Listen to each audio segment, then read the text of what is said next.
Close your eyes and imagine this. What if everything you learned about history in school was deliberately incomplete?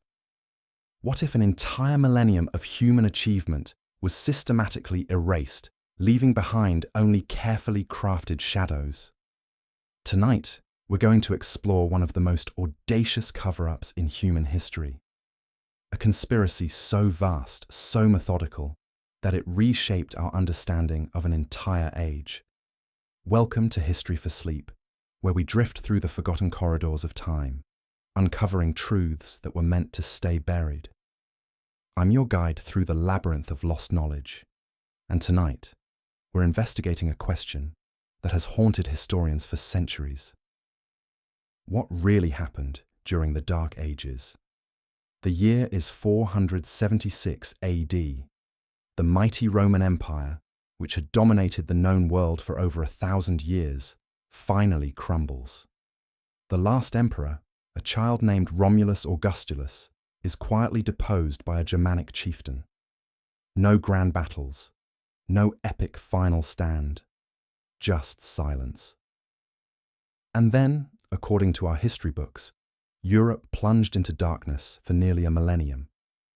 But here's what should make you pause. How does an entire continent, home to some of history's greatest minds, simply forget how to think, create, and innovate for 1,000 years? How does a civilization that built aqueducts, developed complex legal systems, and produced brilliant philosophers suddenly become incapable of recording its own story? The answer lies not in what was lost, but in who controlled what survived. When Rome fell, one institution remained standing stronger than any fortress, more enduring than any empire: the Christian Church. As political power crumbled across Europe, religious authority filled the vacuum. But this wasn't just a spiritual takeover. It was an intellectual conquest unlike anything the world had ever seen. Picture this: every library, every school, every center of learning that survived the collapse came under church control. Monks became the sole guardians of written knowledge. They decided what texts would be copied, what ideas would be preserved, and most crucially, what stories future generations would be allowed to read. Think about the implications for a moment. When only one institution controls all information, they don't just preserve history, they reshape it. They become the authors of human memory itself. The church didn't need to burn every book that challenged their worldview, though they certainly burned many. They had a far more elegant solution: selective preservation. Ancient Greek and Roman texts weren't simply copied word for word. They were translated into ecclesiastical Latin, a specialized form of the language that only trained clergy could read. Mathematical works by Pythagoras, political theories by Cicero, natural philosophy by Aristotle. If these works contradicted church doctrine, they were either reinterpreted to fit theological narratives or simply left to crumble into dust.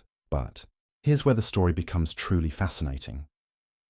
While Europe allegedly descended into ignorance and superstition, other parts of the world were experiencing golden ages of learning and innovation. In China, the Tang dynasty was flourishing. Block printing was invented, poetry reached new heights, and technological marvels were being created. In the Islamic world, scholars were making groundbreaking advances in mathematics, astronomy, and medicine. The House of Wisdom in Baghdad contained hundreds of thousands of manuscripts from across the known world. Yet somehow, Europe, the continent that had given birth to Archimedes and Aristotle, had supposedly forgotten how to count past 10. This is where we encounter our first major clue that something isn't right with the official narrative. How do we explain this dramatic disparity? Why would intellectual darkness descend on only one part of the world while everywhere else continued to advance? The answer becomes clearer when we examine who benefited from this narrative of ignorance. When people believe they're living in an age of darkness, when they're taught that their ancestors were lost to superstition and barbarism, they don't question authority. They don't seek knowledge independently. They accept that truth comes from one source, the church. This wasn't accidental. It was a carefully orchestrated campaign of intellectual control that lasted for centuries. The church didn't need armies to maintain power. They had something far more effective: the monopoly on human memory. Consider the mechanics of how this worked. After Rome's fall, secular schools disappeared. Public libraries were abandoned. Independent scholars either fled, were silenced, or were forced to join religious orders to continue their work. Within just a few generations, the only places where manuscripts were copied and knowledge was preserved were monasteries. But these weren't neutral repositories of information. They were ideological institutions with a very specific agenda. Monks copied religious texts endlessly, but works of science, philosophy, and independent thought were either ignored or actively suppressed. Ancient wisdom was filtered through a theological lens, and anything that didn't support church doctrine was labeled dangerous, heretical, or unnecessary for salvation. The consequences were staggering. Entire fields of human knowledge simply vanished from European consciousness. Advanced mathematics, natural sciences, medical knowledge, engineering principles. All of this existed in the ancient world, but it was systematically removed from the collective memory of medieval Europe. And here's perhaps the most chilling aspect of this intellectual purge. It was done quietly, methodically, without fanfare. There were no dramatic book burnings in town squares, though those happened too. Most of the censorship occurred in the silence of monastery scriptoriums, where monks simply chose not to copy certain texts. When a manuscript wasn't copied, it eventually crumbled to dust. Knowledge died not with fire and sword, but with ink and silence. Now, you might be wondering, surely some evidence of this advanced knowledge survived. Surely archaeologists have found proof that Europe wasn't as backward as we've been told. The answer is yes, they have. And this is where our investigation takes a truly intriguing turn. Scattered across Europe, archaeologists have discovered artifacts that don't fit the narrative of the Dark Ages. Intricate bronze gears found in German soil, precisely crafted and clearly from the medieval period. Astronomical instruments of remarkable sophistication discovered in abandoned monasteries. Underground aqueduct systems and heating mechanisms found in remote villages that supposedly had no connection to Roman engineering. Who built these marvels? Who possessed the knowledge to create such sophisticated devices during an age we're told was dominated by ignorance and superstition? Mainstream archaeology has a convenient label for these discoveries: anomalies, archaeological oddities. They're acknowledged briefly, then quietly filed away and forgotten. Because if these artifacts represent widespread technological knowledge during the Dark Ages, then our entire understanding of this period needs to be rewritten. But perhaps the most compelling evidence comes from an unexpected source: the stars themselves. Astronomy has always been humanity's most reliable clock. Solar eclipses, planetary movements, and comet appearances can be calculated with perfect accuracy, both forward and backward in time. They're immune to political manipulation and religious interpretation. When modern researchers began cross-referencing ancient astronomical records with the dates given in European historical documents from the Dark Ages, they discovered something troubling.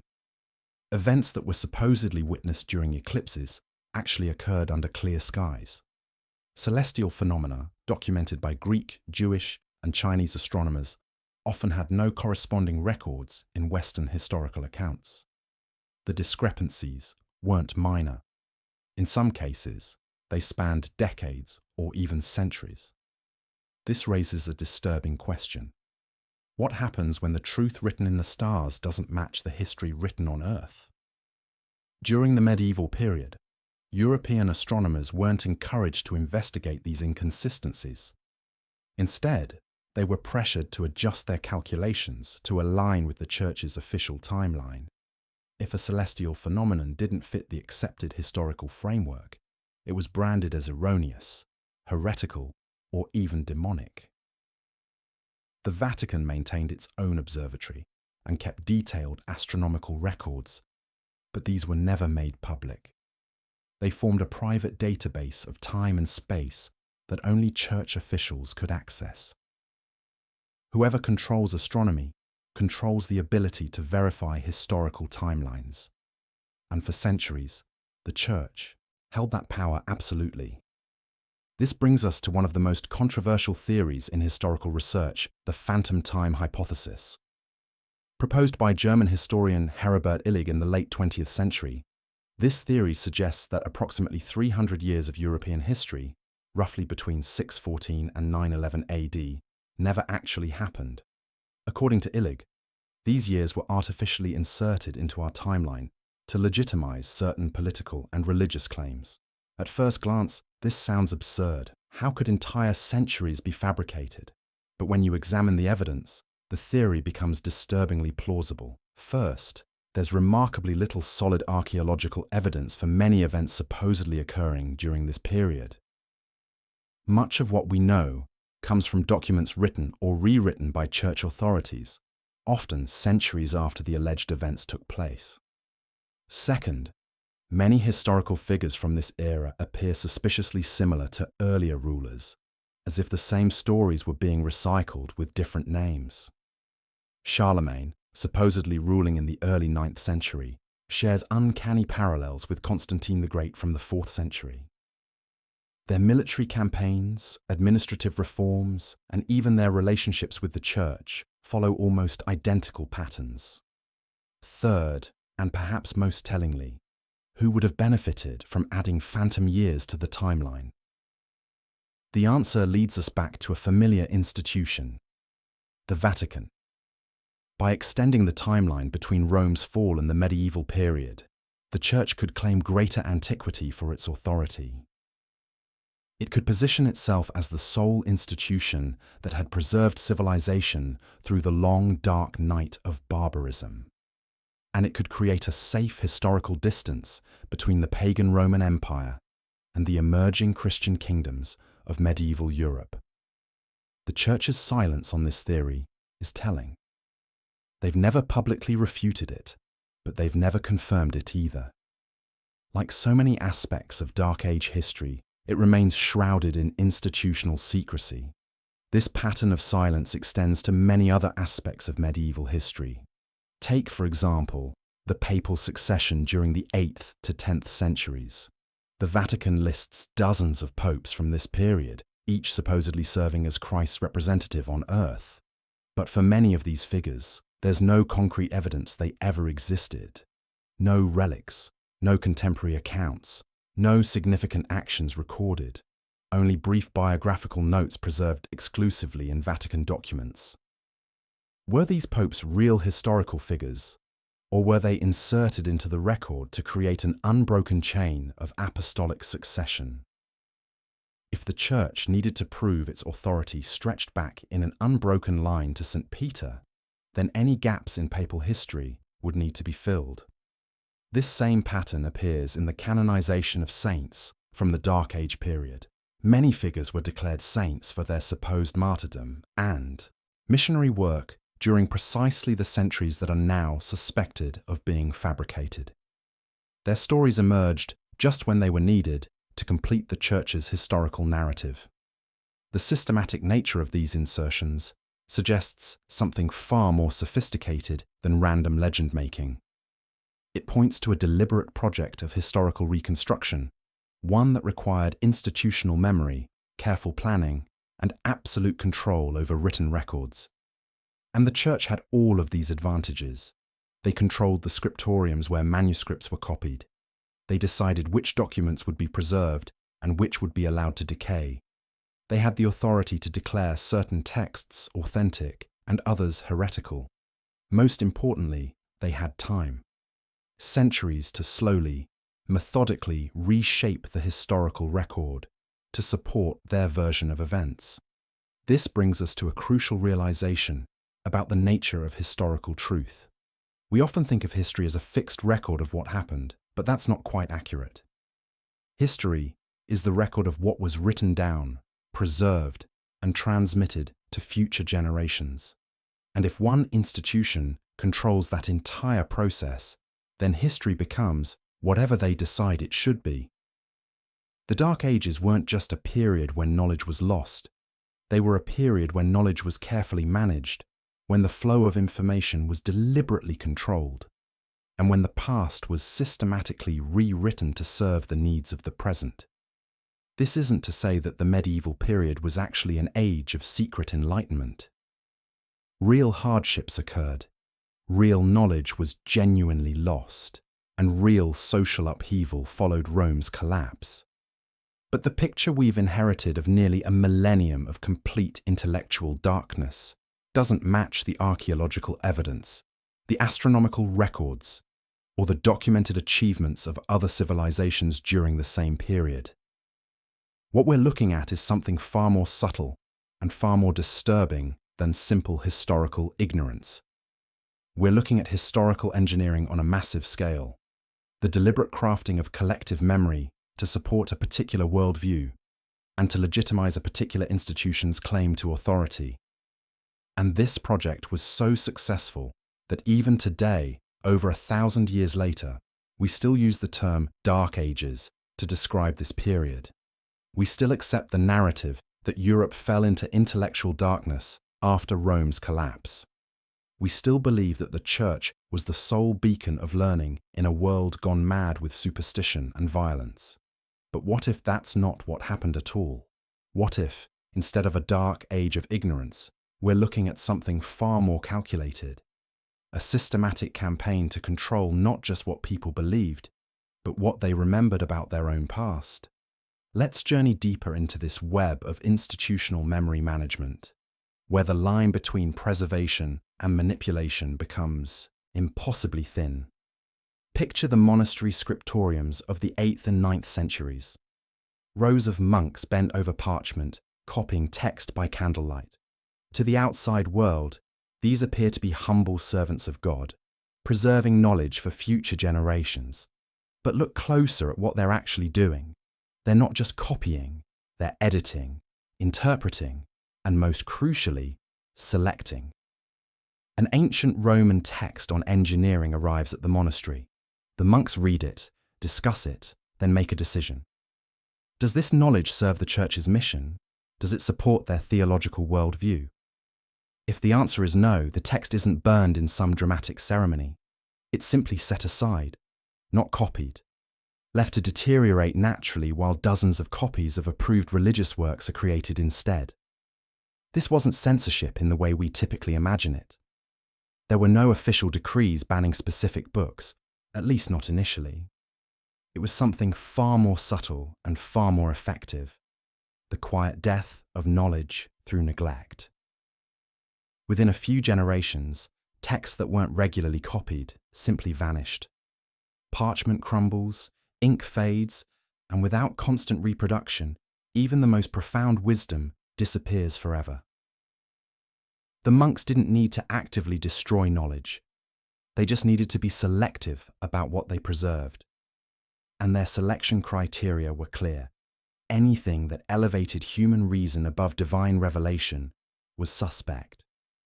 Anything that suggested people could understand the natural world through observation and experimentation was dangerous. Anything that implied political authority could exist independently of religious sanction was heretical. The consequences rippled through European intellectual life like a slow-moving earthquake. Medical knowledge that had existed since ancient Greece disappeared, leaving people to rely on prayer and superstition for healing. Mathematical concepts that could have revolutionized agriculture and construction were lost, forcing communities to use crude approximations. Scientific methods for understanding everything from astronomy to metallurgy vanished, replaced by theological explanations that couldn't be questioned or tested. But here's what makes this story even more compelling. The knowledge didn't actually disappear. It was hidden. Deep within the Vatican's archives, researchers have found evidence of manuscripts that shouldn't exist, according to the standard narrative. ancient texts on non-Euclidean geometry, supposedly not discovered until the modern era. Medical treatises describing surgical techniques that weren't officially known in Europe until the Renaissance. Astronomical calculations showing planetary motions that contradicted the Church's Earth-centered model of the universe. These documents weren't destroyed because they might be useful someday.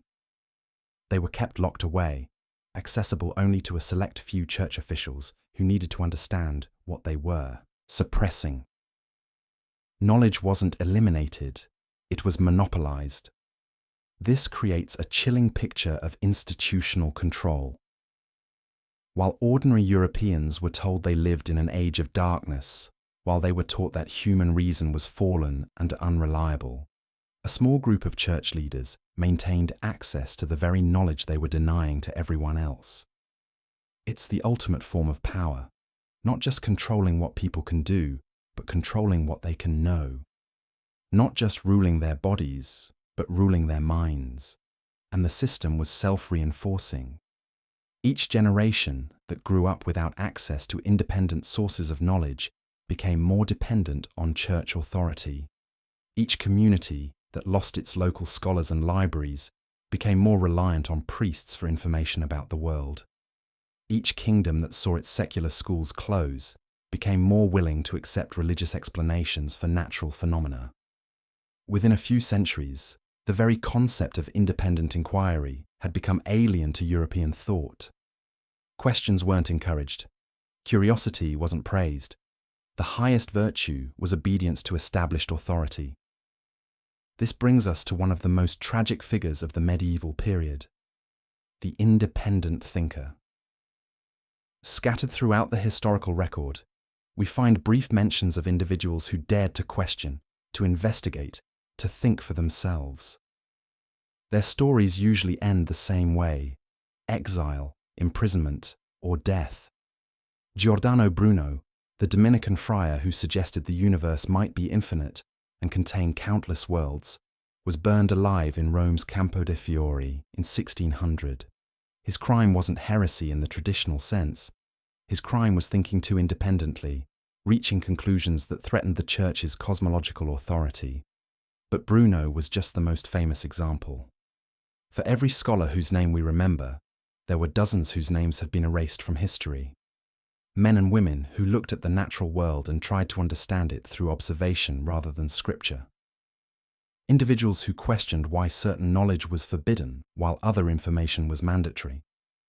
These forgotten thinkers represent something profound: the human spirit's refusal to be completely controlled.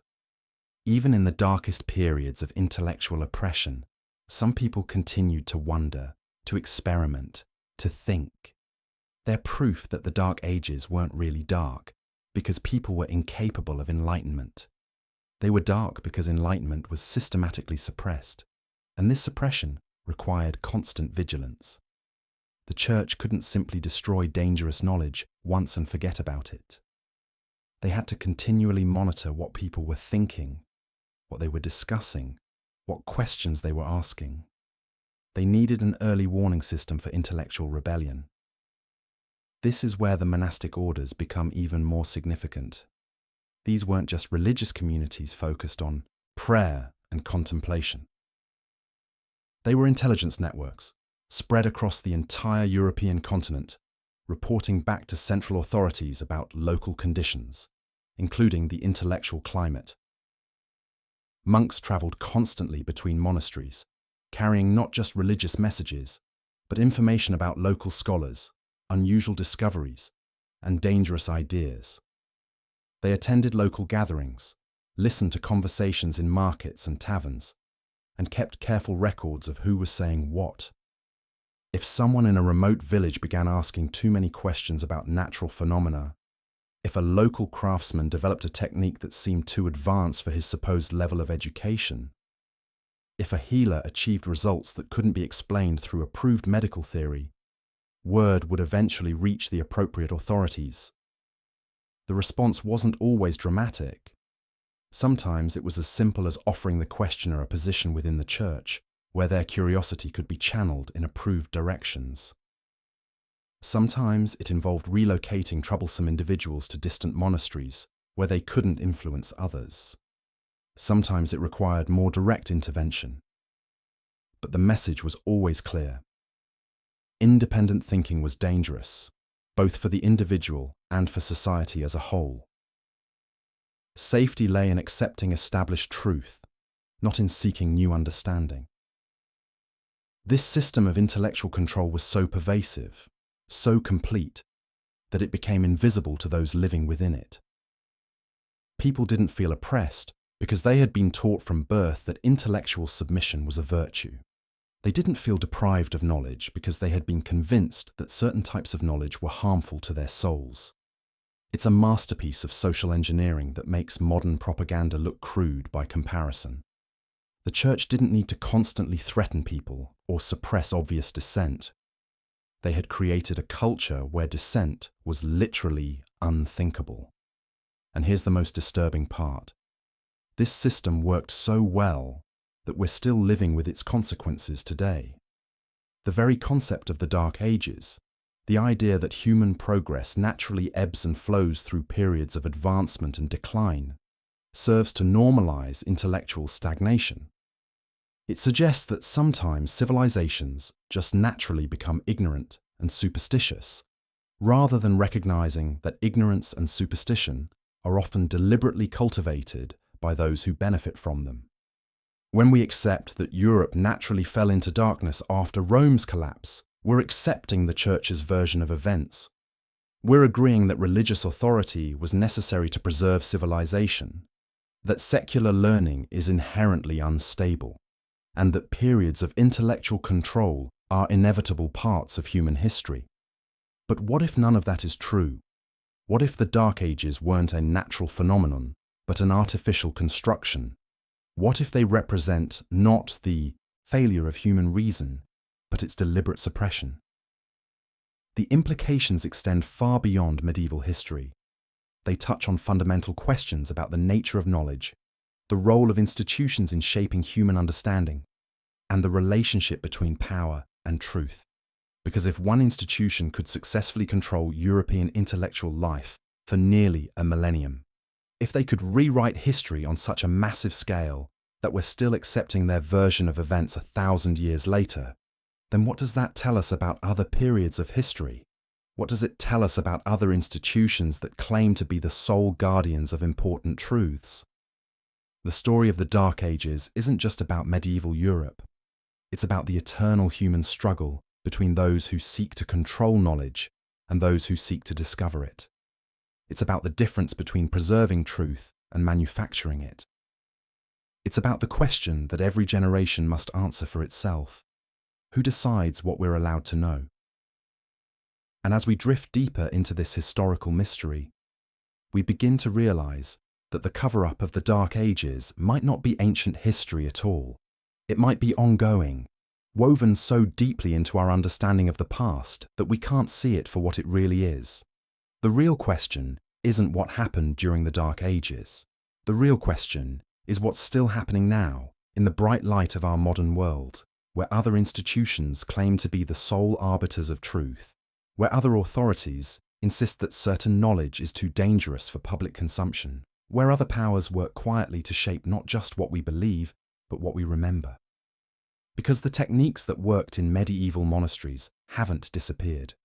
They've simply been refined, updated, and applied to new contexts. The fundamental principle remains the same. Control the information, control the narrative, control the people. And the most effective way to control people isn't to lie to them directly. It's to control what they think they know about their own history. The manipulation of collective memory during the Dark Ages reveals something even more unsettling when we examine how this system of control adapted and evolved. As Europe slowly emerged from what we call the medieval period, the Church faced a new challenge: how to maintain intellectual authority while appearing to embrace the rediscovery of ancient wisdom.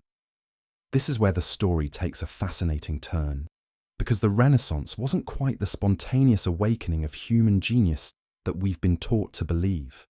Instead, it was something far more calculated, a carefully managed release of previously suppressed knowledge. Think about the timing for a moment. After supposedly losing almost all classical learning for nearly 1,000 years, European scholars suddenly began rediscovering ancient Greek and Roman texts in the 14th and 15th centuries. But where exactly were these texts discovered? Who had been preserving them during the long centuries of darkness? And why did they surface precisely when they did? The answer points us back to those same monastic scriptoriums that had controlled knowledge for so long. Many of the lost classical works that fueled the Renaissance were found in monastery libraries, where they had apparently been sitting, forgotten for centuries. But forgotten by whom? Certainly not by the monks who had catalogued every manuscript in their possession with meticulous care. What we're looking at isn't the accidental rediscovery of lost knowledge. It's the strategic release of carefully preserved information at a moment when the Church needed to reinvent its relationship with secular learning. As new universities began to emerge and independent scholars started to challenge religious authority, the Church couldn't simply suppress all non-theological knowledge anymore. Instead, they chose to become the source of its gradual revelation. This allowed them to maintain their position as the guardians of wisdom while appearing to support intellectual progress. They could present themselves as the institution that had heroically preserved classical learning through the dark centuries of barbarism. They became not the suppressors of knowledge, but its saviors. The mathematical works of Euclid, the philosophical writings of Aristotle, the scientific observations of ancient astronomers, all of these suddenly became available again, but always through church-controlled channels, always with appropriate theological interpretation, always presented in ways that supported rather than challenged religious authority. It was a masterful strategy that allowed the Church to have it both ways. They could claim credit for preserving ancient wisdom while maintaining control over how that wisdom was understood and applied. But this raises an even more disturbing question. If the Church was strategically releasing previously suppressed knowledge during the Renaissance, what knowledge are they still withholding? What texts remain locked away in the Vatican's secret archives, deemed too dangerous or too contradictory to ever see the light of day? The Vatican Apostolic Archives, stretching across nearly 50 miles of shelving, contain over 1 million documents spanning more than 12 centuries. Yet less than 1% of this collection has ever been made available to researchers. The rest remains sealed, accessible only to a tiny number of specially approved scholars who must request specific documents and are forbidden from photographing or copying what they find. What exactly is being protected in those climate-controlled vaults beneath St. Peter's Basilica? According to scattered accounts from the few researchers granted limited access, the archives contain manuscripts that predate the supposed Dark Ages, documents written in languages that haven't been fully deciphered, and texts that present radically different versions of early European history. Some reports describe astronomical records that contradict official church timelines, medical treatises that demonstrate sophisticated knowledge supposedly lost for centuries, and philosophical works that challenge fundamental assumptions about medieval intellectual life. These aren't myths or legends. They're physical documents, carefully preserved and meticulously catalogued, but kept from public view for reasons that remain unexplained. The Church's standard response to questions about these materials is that they require further study, that they need to be properly authenticated, or that they're too fragile for general access. But some of these documents have been under study for more than a century. At what point does scholarly caution become deliberate concealment? This pattern of selective disclosure extends beyond just ancient manuscripts. Even relatively recent church documents remain mysteriously inaccessible. Files related to the Church's activities during World War II, records of diplomatic negotiations with various governments, and internal correspondence between high-ranking church officials are all kept under strict security. often for decades beyond what would seem necessary for legitimate privacy concerns. It creates the impression of an institution that has something to hide, that maintains its authority partly through controlling what information becomes public and when. And if this is true for recent history, what does it suggest about their handling of much older, more foundational historical periods? The implications become even more significant when we consider how this selective preservation of knowledge has shaped our entire understanding of European development. The story we tell ourselves about the Dark Ages, that civilization naturally declined after Rome's fall and was gradually restored through church guidance, serves specific institutional interests. It portrays religious authority as necessary for social stability and intellectual progress. But what if the evidence suggests a different story entirely?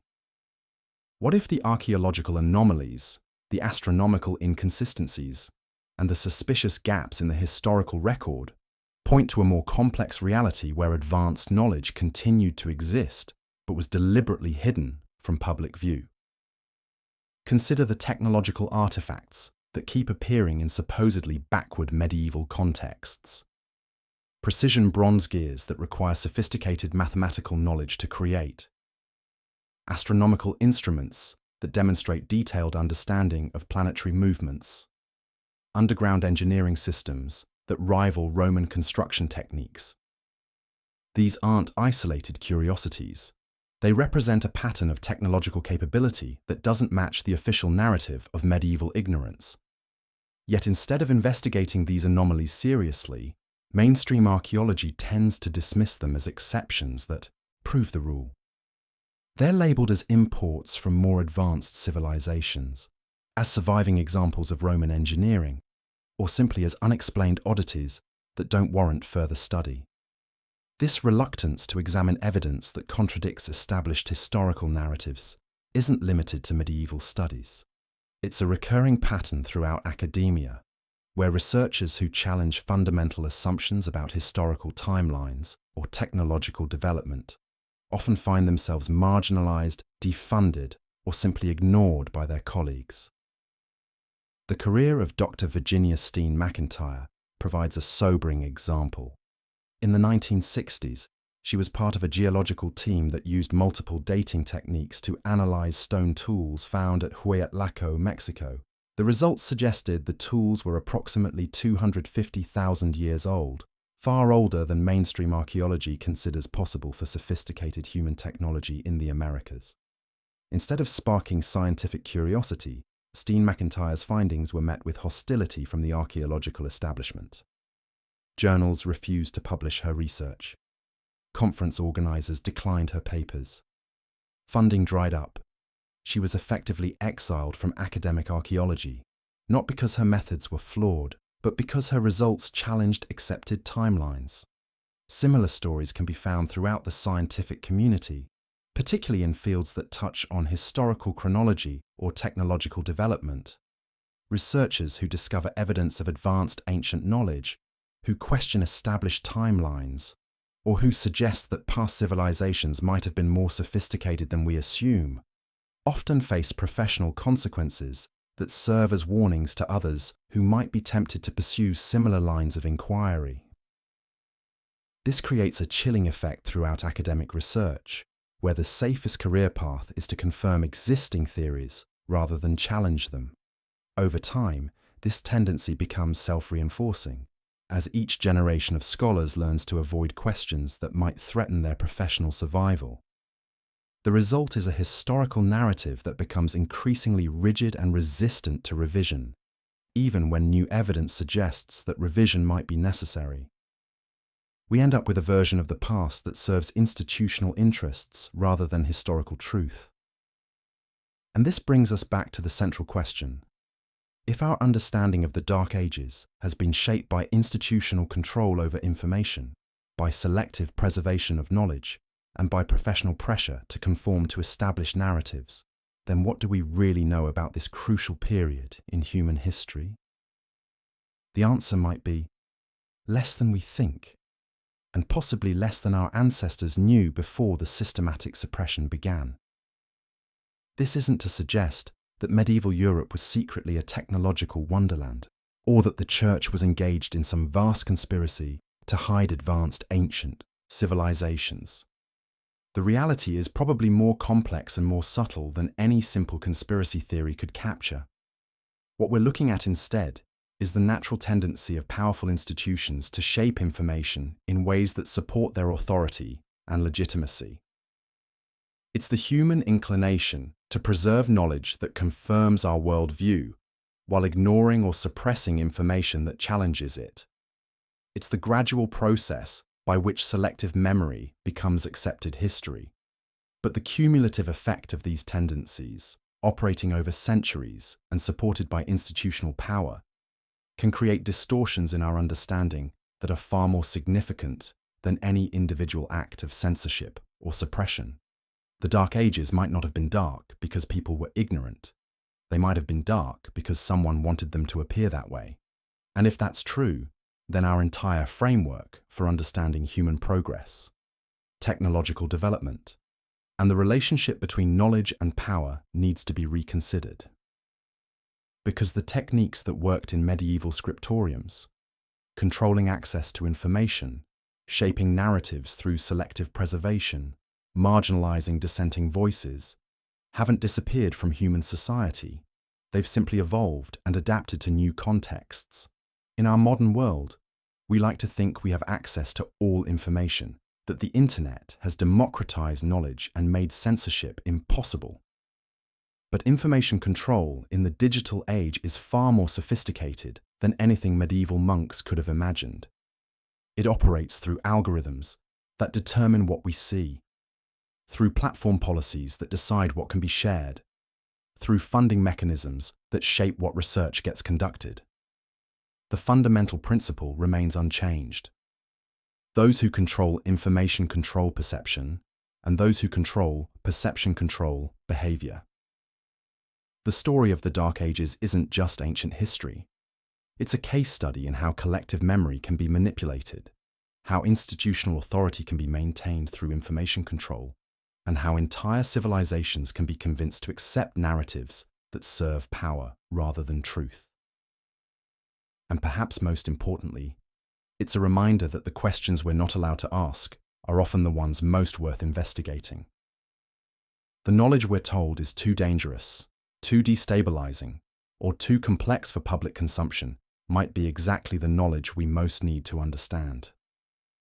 As we continue to drift through this labyrinth of hidden history, we begin to see that the real cover-up isn't just about what happened during the Dark Ages. It's about the ongoing process of shaping human understanding, of controlling collective memory, of determining what each generation is allowed to know about its own past. The monks in their scriptoriums thought they were preserving civilization. The church authorities believed they were protecting souls from dangerous ideas.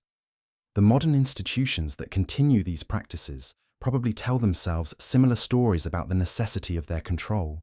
But from our perspective, floating in the space between sleep and waking, between accepted truth and hidden possibility, we can begin to see the pattern more clearly. We can recognize the techniques of information control that have been refined over centuries. We can understand how entire ages can be painted as dark or light depending on who holds the brush. And we can ask the most important question of all. What other aspects of our accepted history might be products of similar manipulation? What other periods, events, or civilizations have been misrepresented to serve institutional interests? The investigation continues, and the deeper we go, the more we realize that the past is not fixed, immutable, or beyond question. It's a living narrative, constantly being rewritten by those with the power to control how it's told. And in that realization lies both a warning and an opportunity. A warning about the fragility of historical truth, and an opportunity to reclaim our right to question, to investigate, and to think for ourselves about the true nature of human history. The story deepens when we examine how this system of knowledge control operated not just through omission, but through active replacement. While authentic historical records were quietly disappearing into monastery vaults, something else was taking their place. carefully crafted alternatives that served the Church's narrative needs. Consider the curious case of the medieval saints. During the supposed Dark Ages, the Church canonized hundreds of holy figures, many of whom allegedly lived, performed miracles, and died as martyrs during the very centuries that scholars now suspect may have been artificially extended. These saints appeared in the historical record precisely when they were needed to fill gaps in the Church's timeline. St. Boniface, the so-called apostle to the Germans. St. Willibrord, missionary to the Frisians. St. Ansgar, evangelizer of Scandinavia. Their stories emerge from the mists of the 8th and 9th centuries with remarkable consistency. Brave missionaries venturing into pagan lands, performing miraculous conversions, establishing churches that would become centers of learning and civilization. But when modern researchers attempt to verify these accounts through archaeological evidence or independent historical sources, they encounter the same frustrating pattern. The only documentation comes from church records, often written centuries after the supposed events. No contemporary accounts from the pagan societies they allegedly converted. No physical evidence of the churches they supposedly built. No trace of their activities in the historical records of other civilizations. Yet these figures became central to the Church's story of how Christianity civilized barbaric Europe during the Dark Ages. They provided human faces for an abstract historical process, making the Church's role as the sole preserver of civilization seem not just plausible, but heroic. This pattern extends beyond individual saints to entire historical events. The famous Battle of Tours in 732, where Charles Martel supposedly saved Christian Europe from Islamic conquest, is presented as a pivotal moment in Western history. But when you examine the primary sources, the accounts are contradictory. The battle's location is disputed, and the strategic importance attributed to it seems to have been inflated by later chroniclers who needed a dramatic example of Christian military triumph. Similarly, the reign of Charlemagne, that towering figure of the early medieval period, becomes suspect when subjected to careful scrutiny. His supposed empire, spanning much of Western Europe, left remarkably few administrative records for such a vast political entity. His famous palace school at Aachen, allegedly a center of learning that preserved classical knowledge, has produced no contemporary manuscripts or educational materials. Most tellingly, Charlemagne's biography, written by Einhard, follows the same narrative structure as earlier imperial biographies, particularly those of Roman emperors. It's as if someone took an existing template for describing great rulers and simply filled in medieval details. This suggests something far more systematic than random myth-making.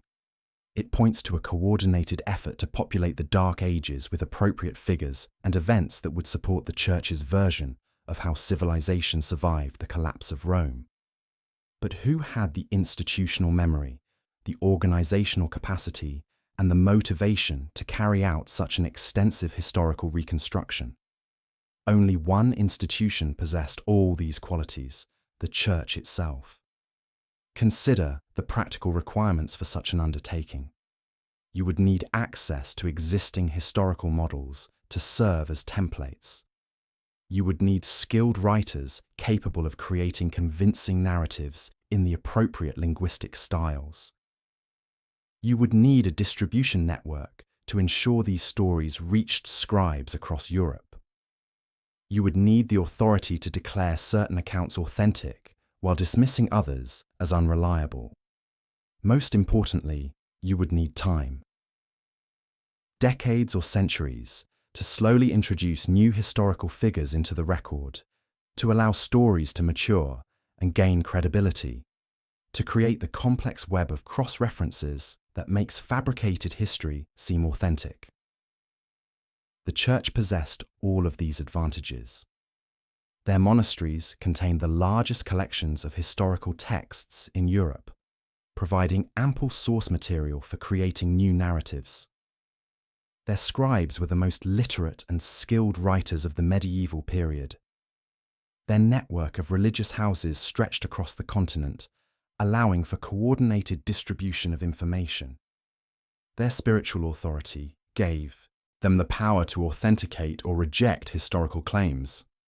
And they had something else that was crucial for this kind of long-term project: institutional continuity.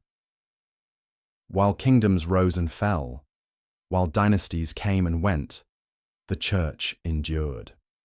Generations of church leaders could work toward the same goals, building upon the efforts of their predecessors, slowly constructing a version of history that served their institutional needs.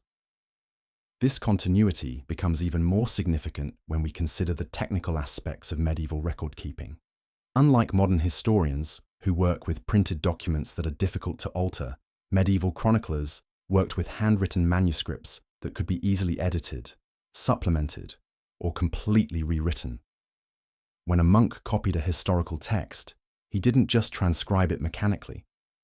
He interpreted it, corrected what he saw as errors, and often added his own commentary or additional information. Over successive copyings, a document could evolve dramatically, incorporating new details, adjusting dates, or even changing the fundamental nature of the events it described. This process of gradual textual evolution meant that even genuinely ancient documents could be transformed over time to support later narratives. A simple chronicle of political events could slowly acquire religious significance. A local conflict could grow into a struggle between Christianity and paganism. A minor ruler could gradually be inflated into a great defender of the faith. The church didn't need to fabricate history from whole cloth. They could simply guide the natural process of textual evolution, ensuring that each generation of scribes understood what kinds of interpretations were acceptable and what kinds were dangerous. This explains why so many Dark Age documents seem authentic when examined individually, but create a suspiciously coherent narrative when viewed collectively. Each text may have genuine historical roots, but the overall story they tell has been shaped by centuries of selective editing and interpretation. The implications of this realization extend far beyond medieval studies. It suggests that our entire framework for understanding historical authenticity may be flawed. We tend to assume that older documents are more reliable, that contemporary accounts are more trustworthy than later ones. But what if the opposite is sometimes true? What if later documents represent the accumulated wisdom of generations of editors who knew more about the events they were describing than the original chroniclers did? This possibility is particularly troubling when applied to foundational historical periods. If the Dark Ages were subjected to this kind of systematic reconstruction, what about other crucial eras in human development? How do we know that our understanding of the fall of Rome, the rise of Christianity, or the development of medieval civilization is based on authentic historical evidence rather than carefully crafted institutional narratives? The answer is that we don't know, and perhaps we can't know, as long as most of the primary source material remains under the control of the institutions that had the greatest interest in shaping how these periods are understood. This brings us to one of the most frustrating aspects of Dark Age research: the continued restriction of access to potentially revelatory documents. While some medieval manuscripts have been digitized and made available to researchers, the most sensitive materials remain locked away in institutional archives. The Vatican's secret archives, despite recent publicity about limited openings to scholars, still maintain strict controls over access to their most important collections.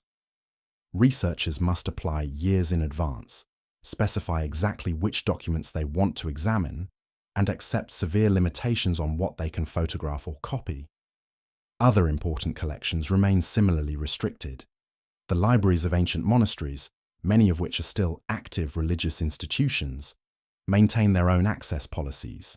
University libraries with significant medieval collections often require special permissions for examining their most valuable manuscripts. This means that the full picture of Dark Age history remains incomplete, not because the evidence doesn't exist, but because much of it remains inaccessible to independent researchers.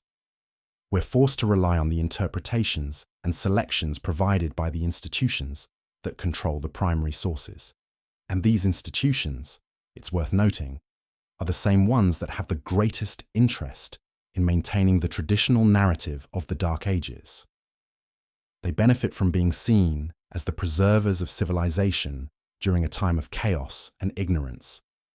Their authority is enhanced by the story of how they guided humanity through its darkest hours. This creates a fundamental conflict of interest that extends to the present day. The institutions that control much of the evidence are also the ones whose historical reputation depends on how that evidence is interpreted. It's a situation that would be considered unacceptable in any other field of inquiry. Imagine if a pharmaceutical company were allowed to control all access to data about their product's effectiveness. Imagine if a government could determine which documents historians were allowed to examine when studying that government's actions. The potential for bias and manipulation would be obvious. Yet in medieval studies, this situation is considered normal. The Church's role as both the subject of historical inquiry and the gatekeeper of historical evidence is rarely questioned or even acknowledged as problematic. This institutional control over evidence becomes even more concerning when we consider how it interacts with academic careers and professional advancement. Researchers who want access to restricted materials must maintain good relationships with the institutions that control them. This creates subtle but powerful incentives to avoid interpretations that might offend or challenge these gatekeepers. A young scholar who suggests that church records might be unreliable, that certain saints might be fictional, or that the Dark Ages narrative might be fundamentally flawed, risks being denied access to the very materials they need to pursue their research. Over time, this tends to select for researchers who are willing to work within acceptable interpretive frameworks.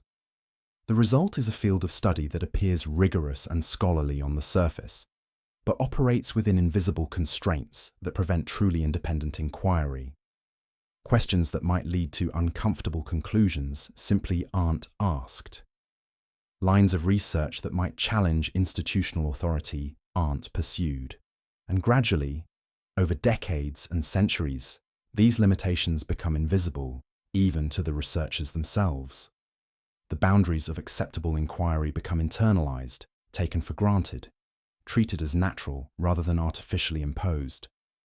This is how institutional control over historical narratives perpetuates itself across generations. Not through obvious censorship or dramatic suppression, but through the quiet management of access, opportunity, and professional advancement. The Dark Ages represent perhaps the most successful example of this process in human history. An entire millennium has been defined by narratives created and maintained by institutions that had every reason to present themselves in the most favorable possible light. And because these narratives were established so long ago, because they've been repeated and refined over so many centuries, they've achieved a kind of immunity from serious challenge. They've become part of our fundamental understanding of how human civilization develops, how knowledge is preserved and transmitted, how societies respond to crisis and change. But what if these foundational assumptions are wrong? What if the Dark Ages weren't really dark, but were painted that way by those who benefited from the contrast? What if the Church wasn't the heroic preserver of civilization, but the institution that deliberately obscured evidence of continued intellectual and technological development? The possibility forces us to reconsider not just medieval history, but our entire approach to understanding the past. It suggests that the most important historical questions might be the ones we've been taught not to ask. And it reminds us that those who control the past don't just shape our understanding of what happened long ago. They shape our understanding of what's possible, what's normal, what's inevitable in human affairs. The monks in their scriptoriums weren't just copying texts. They were editing reality, one manuscript at a time, creating a version of history that would influence human thought for over 1,000 years. And in our modern world, where information flows through digital networks controlled by algorithms and platforms, where access to knowledge is mediated by institutions with their own interests and biases. The techniques perfected during the Dark Ages continue to operate in new and subtly powerful ways. The question isn't just what happened during those mysterious centuries of European history. The question is, what's happening now, in our own time, as other institutions work to shape our understanding of reality, to control the narratives that define our world, to determine what each generation is allowed to know about its own past and present. The investigation continues, and the deeper we probe into the shadows of the Dark Ages, the more we realize that the real darkness isn't in the past. It's in the gap between what we're told and what we're allowed to discover for ourselves. As we drift further into this labyrinth of controlled memory, we encounter perhaps the most chilling aspect of the entire system: its elegant self-reinforcement. The beauty of the Dark Ages narrative wasn't just that it served the Church's immediate political needs. It was that it created a conceptual framework that made questioning the narrative itself seem impossible, even heretical. Consider the psychological impact on medieval Europeans who were taught this version of their own history. They were told that their ancestors had once possessed great knowledge and wisdom, but had lost it through sin, warfare, and moral corruption. They were taught that only through the Church's guidance could civilization be preserved and knowledge recovered. This created a profound sense of dependence that extended far beyond mere political allegiance. People didn't just obey the Church because they feared punishment. They obeyed because they genuinely believed that without Church guidance, society would collapse back into the barbarism from which it had supposedly emerged.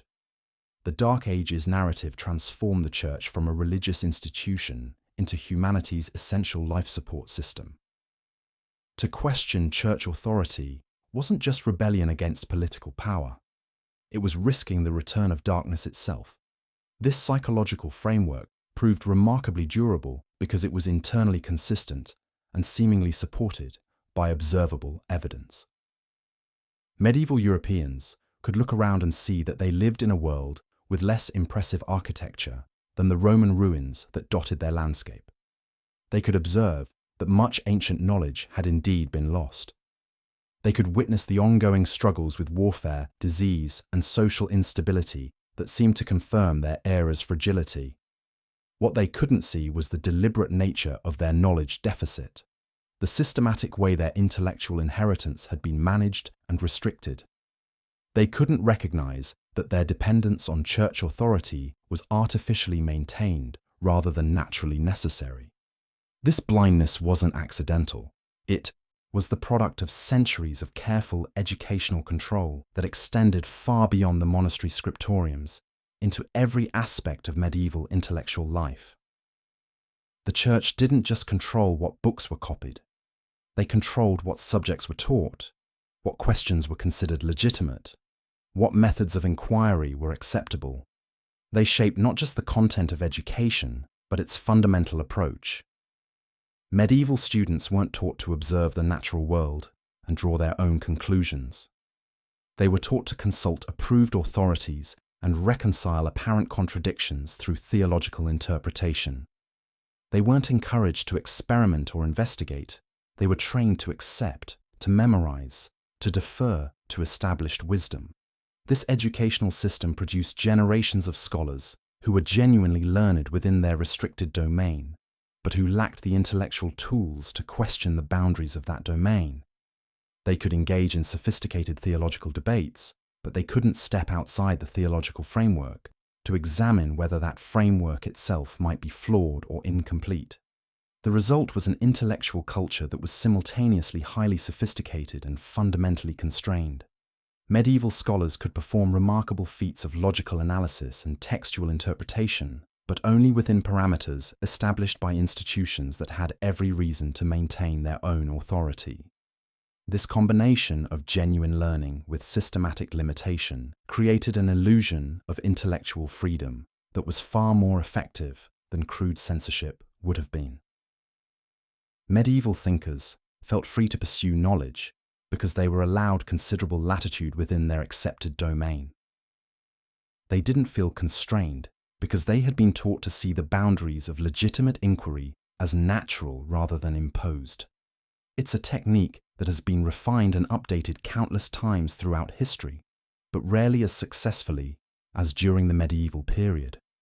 The Church created a system of intellectual control that was so complete, so invisible to those living within it, that it lasted for centuries without generating serious internal challenge. And this brings us to perhaps the most disturbing realization about the Dark Ages cover-up. It may still be operating. Not in the crude form of monks copying manuscripts in monastery scriptoriums, but in the sophisticated modern versions of the same fundamental techniques. Control over access to information, management of educational curricula, professional incentives that reward conformity and punish dissent, institutional gatekeeping that determines which questions are considered legitimate and which are dismissed as conspiracy theories or pseudoscience. The specific mechanisms have evolved, but the underlying pattern remains remarkably consistent. Those who control knowledge control perception, and those who control perception control behavior. In our modern world, we like to believe that we have moved beyond such manipulation, that the internet has democratized access to information and made systematic deception impossible. But the Dark Ages remind us that the most effective forms of control are often the ones that are invisible to those being controlled. Medieval Europeans believed they had access to all the knowledge they needed. They were taught that their educational system was comprehensive, that their authorities were reliable, that their understanding of history was accurate. They couldn't see what was being withheld from them because they had been convinced that nothing important was being withheld. The parallels to our own information environment are unsettling. We have access to vast amounts of data, but that data is filtered, ranked, and presented to us by algorithms and institutions whose decision-making processes are opaque. We can research almost any topic, but the results we see are shaped by search engines, social media platforms, and recommendation systems that have their own biases and limitations. Most importantly, we have little insight into what we're not seeing. Just as medieval Europeans couldn't miss knowledge they didn't know existed, we can't recognize information that has been filtered out of our digital environment. The Dark Ages cover-up succeeded not because it eliminated all contrary evidence, but because it created an information environment where contrary evidence couldn't gain traction, couldn't reach critical mass, couldn't challenge the dominant narrative effectively. Modern information control operates on similar principles. Dissenting views aren't necessarily censored outright. They're marginalized, discredited, buried under avalanches of approved content, or simply starved of the algorithmic promotion necessary to reach large audiences. The techniques are more sophisticated, but the goal remains the same: to create an information environment that appears open and diverse while actually channeling attention toward approved narratives and away from uncomfortable questions. This doesn't require conscious conspiracy or coordinated manipulation. It can emerge naturally from the self-interested behavior of institutions that benefit from maintaining certain narratives. Just as medieval monks didn't need explicit instructions to avoid copying texts that challenged church authority, modern information gatekeepers often operate according to internalized assumptions about what kinds of content are acceptable or beneficial. The result is a system of knowledge control that is far more subtle and comprehensive than anything the medieval church could have imagined, but which operates according to principles they would immediately recognize. And just as the Dark Ages narrative shaped medieval Europeans' understanding of their place in history, our modern information environment shapes our understanding of what's possible, what's normal, what's inevitable in human affairs. The story we tell ourselves about the Dark Ages isn't just about medieval Europe. It's about the nature of human progress, the role of institutions in preserving civilization, the relationship between knowledge and power. It's a foundational narrative that influences how we think about authority, expertise, and the fragility of human knowledge. If that narrative is fundamentally flawed, if it was created to serve institutional interests rather than historical truth, then many of our assumptions about how societies function, how knowledge is preserved, and how power operates may need to be reconsidered. The investigation into the Dark Ages cover-up isn't just an exercise in medieval archaeology. It's an exploration of the mechanisms by which powerful institutions shape collective understanding, control social narratives, and maintain their authority across centuries. And it's a reminder that the most important questions are often the ones we've been taught not to ask, the ones that challenge our fundamental assumptions about reality, power, and truth. As we continue to drift through this maze of hidden history, we begin to see that the real cover-up isn't just about what happened during the Dark Ages. It's about the ongoing process of shaping human consciousness, of determining what each generation believes about its past, present, and future possibilities. The darkness isn't behind us.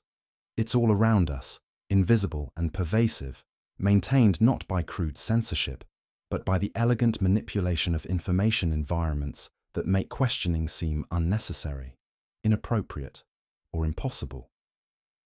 And the light we need isn't just historical truth about medieval Europe. It's the intellectual courage to recognize that our own understanding of reality may be just as carefully managed, just as systematically limited as that of the people we condescendingly call the victims of the Dark Ages. The mechanisms of control we've been exploring become even more fascinating when we examine how they operated, not just through suppression, but through strategic amplification. While genuine historical records were quietly disappearing, something else was being carefully cultivated in their place. A mythology so compelling, so emotionally satisfying, that it would overshadow any contradictory evidence that might surface. This is where the story takes on an almost theatrical quality. The church didn't just erase inconvenient truths, they replaced them with better stories, more dramatic narratives, tales that captured the imagination and made questioning seem not just dangerous, but somehow ungrateful. Consider how the Viking raids have been portrayed in our collective memory. These Norse expeditions, which began in the late 8th century, have been transformed into the perfect symbol of Dark Age chaos and barbarism. Savage pagans descending from the frozen north to destroy Christian civilization. Monasteries burned, monks slaughtered, precious manuscripts lost forever to heathen fury. It's a powerful image that serves multiple narrative purposes. It explains why so much knowledge was lost, not through systematic suppression, but through external destruction. It positions the church as the victim, rather than the perpetrator of intellectual decline. And it creates a clear moral framework where Christian civilization represents order and learning, while everything outside that framework represents chaos and ignorance. But when modern archaeologists examine actual Viking settlements, they find something rather different. These weren't primitive barbarians living in crude huts. They were sophisticated traders, skilled craftsmen, accomplished navigators who had developed technologies for ocean travel that wouldn't be matched by other European cultures for centuries. The Vikings had their own writing system, their own legal codes, their own complex social structures. They established trade networks that stretched from Greenland to Constantinople, from the Arctic Circle to North Africa. They were accomplished metalworkers, artists, and storytellers whose oral traditions preserved detailed genealogies and historical accounts spanning generations. Most tellingly, when Vikings converted to Christianity, they often became patrons of learning and art. The very people portrayed as destroyers of civilization proved quite capable of preserving and creating it when given the opportunity. So why were they transformed into symbols of barbarism? Because the narrative required villains. If the Dark Ages were going to be explained as a period when external forces destroyed civilization, then those forces needed to be clearly identified and characterized as fundamentally opposed to learning and culture. The Vikings served this purpose perfectly. They were pagans, which made them theologically acceptable targets. They came from distant lands, which made them seem alien and threatening. They conducted raids, which provided concrete examples of destruction that could be blamed for broader patterns of knowledge loss. But perhaps most importantly, they left relatively few written records of their own perspective. History could be written about them without having to account for their own voices, their own explanations, their own understanding of events. This pattern of strategic villain creation appears throughout the traditional Dark Ages narrative. The Huns, the Goths, the Vandals, all of these groups have been transformed into symbols of destruction and chaos, often with little regard for the complexity of their actual historical roles. The Vandals, for instance, have given us the very word vandalism, suggesting mindless destruction of cultural artifacts. But recent archaeological evidence suggests they were actually quite sophisticated in their approach to governance, often preserving rather than destroying the Roman administrative systems in territories they controlled. The Goths, portrayed as barbarian destroyers of Rome, actually served as foederati, allied troops, within the Roman military system for generations before the empire's final collapse. Many Gothic leaders were highly educated, spoke Latin fluently, and saw themselves as preservers rather than destroyers of Roman civilization. But these nuances disappeared from the historical record as the Dark Ages narrative crystallized. Complex political and economic processes were simplified into stories of civilization versus barbarism, light versus darkness, Christianity versus paganism. This simplification served important psychological functions for medieval Europeans, but it also served the institutional needs of the Church. By externalizing the causes of Rome's collapse and the subsequent loss of knowledge, the Church could position itself as the innocent victim of circumstances beyond its control, rather than as an active participant in reshaping European intellectual life. The genius of this approach was that it created a mythology that was emotionally satisfying while being historically misleading. People wanted to believe in clear moral distinctions, in heroes and villains, in struggles between good and evil. The Dark Ages narrative provided all of these elements in abundance. But mythology, no matter how compelling, has a way of becoming brittle when confronted with contradictory evidence. And as archaeological techniques have improved, as new sources of information have become available, as scholars have gained access to previously hidden materials, cracks have begun to appear in the traditional narrative. The most significant challenge comes from an unexpected source: the Islamic world's preservation of classical knowledge. During the supposed Dark Ages, when European learning had allegedly collapsed, Islamic scholars were translating, preserving, and building upon Greek and Roman texts that were supposedly lost to European civilization. The House of Wisdom in Baghdad, established in the 9th century, became a center of learning that rivaled anything from the classical period. Islamic scholars weren't just preserving ancient knowledge, they were advancing it, making new discoveries in mathematics, astronomy, medicine, and philosophy that wouldn't be matched in Europe for centuries. This creates a troubling question for the traditional narrative. If these texts were truly lost to barbarism and chaos, how did they survive in the Islamic world? The standard explanation is that Islamic scholars had preserved them independently. That knowledge flowed from east to west as European civilization gradually recovered. But this explanation becomes problematic when we examine the actual mechanisms of knowledge transmission. Many of the Greek and Roman texts that Islamic scholars were working with had been preserved in Christian monasteries and Byzantine libraries. The knowledge hadn't been lost. It had been relocated and, in some cases, deliberately withheld from broader European circulation. This suggests a very different interpretation of the Dark Ages. Instead of a period when knowledge was genuinely lost, it may have been a period when knowledge was strategically managed, released selectively, and used as a tool of institutional control. The Church's relationship with Islamic learning provides particularly compelling evidence for this interpretation. During the Crusades, when Christian and Islamic civilizations were supposedly locked in mortal combat, there was actually extensive intellectual exchange between the two worlds. Christian scholars traveled to Islamic centers of learning, Islamic texts were translated into Latin, and European universities began incorporating Islamic innovations into their curricula. But this process was carefully controlled by church authorities, who determined which texts were acceptable for translation and which ideas could be safely integrated into Christian intellectual life. The result was a gradual reintroduction of classical knowledge into European circulation, but always filtered through theological interpretation and institutional oversight.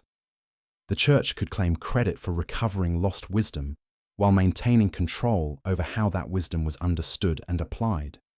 This pattern of controlled revelation becomes even more apparent when we examine the emergence of European universities in the 12th and 13th centuries. These institutions are often portrayed as spontaneous expressions of intellectual awakening, as signs that Europe was finally emerging from the Dark Ages through its own renewed curiosity and learning. But when we look at the actual founding and operation of these universities, we find that they were closely supervised by church authorities from their inception. The curriculum was determined by religious officials. The faculty required ecclesiastical approval, and the range of acceptable inquiry was strictly limited by theological considerations. Students could study Aristotle, but only with appropriate Christian commentary. They could learn mathematics, but primarily as it related to theological questions or practical church needs. They could engage in philosophical debate, but only within parameters established by religious doctrine. This wasn't the free intellectual inquiry that we associate with higher education today. It was a carefully managed system designed to create the appearance of learning while maintaining institutional control over the boundaries of acceptable thought.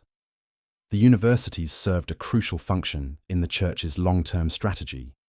They provided a mechanism for gradually releasing previously suppressed knowledge, while ensuring that this knowledge was interpreted within approved frameworks. They created a class of educated clergy who could engage with secular learning without challenging religious authority. Most importantly, they established the Church as the natural home for intellectual activity in European society. By positioning themselves as the founders and guardians of higher education, church authorities ensured that serious learning would remain under their supervision for centuries to come.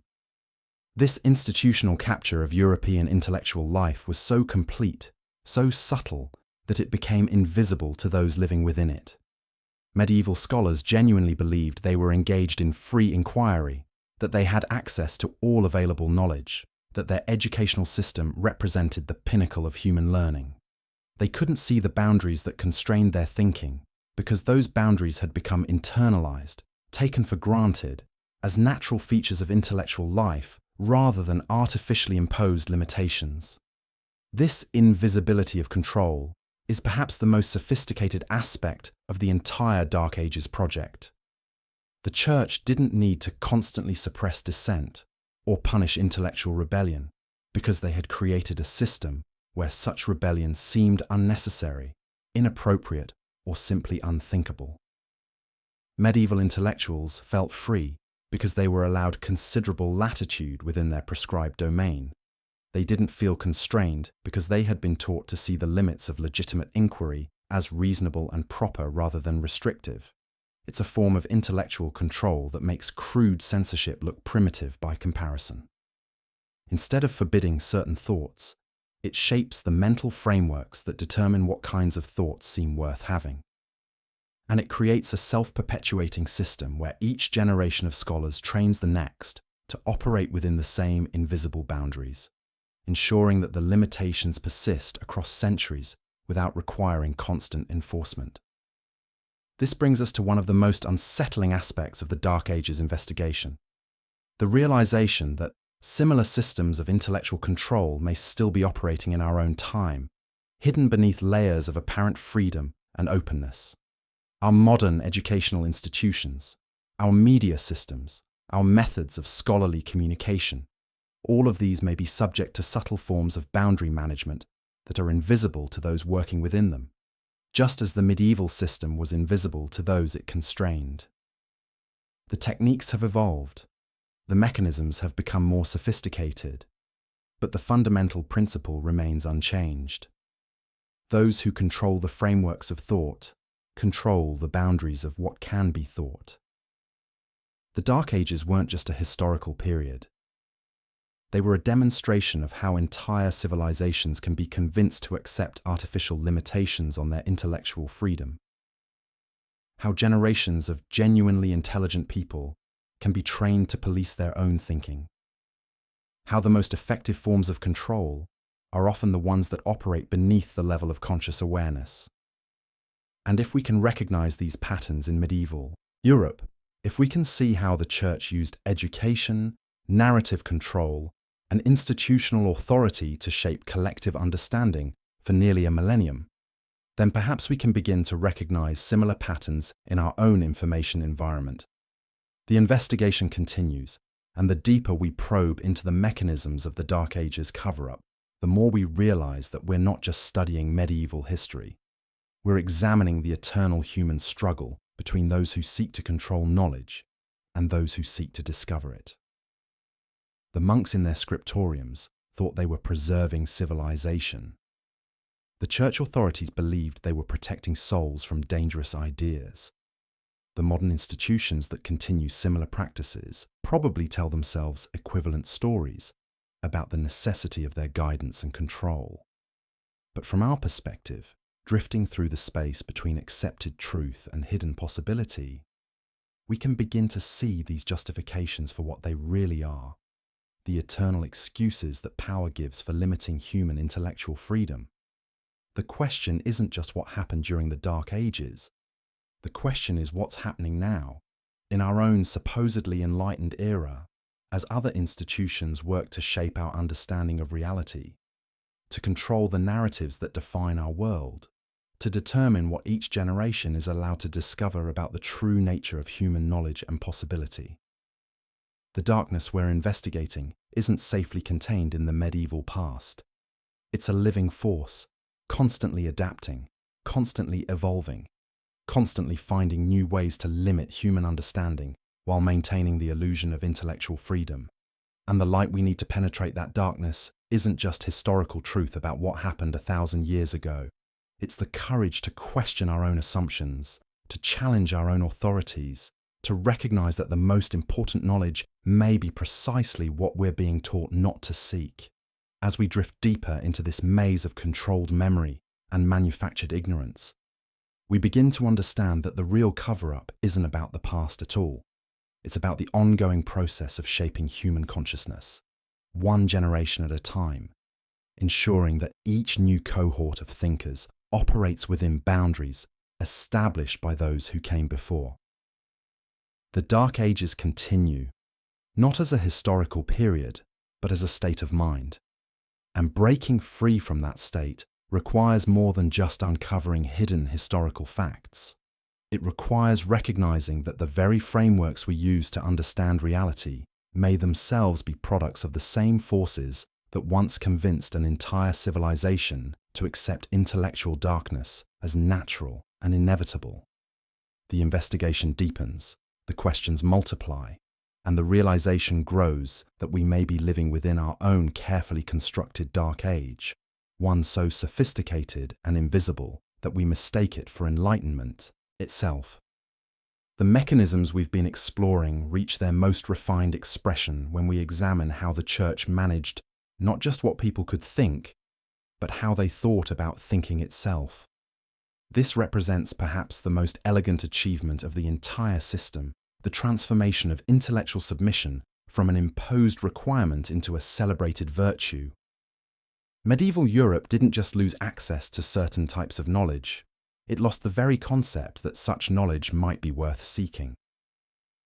The Church accomplished something that no purely political authority could ever achieve. They convinced people that curiosity itself was dangerous, that independent inquiry was a form of pride, that the highest wisdom lay in accepting established truth rather than discovering new truth.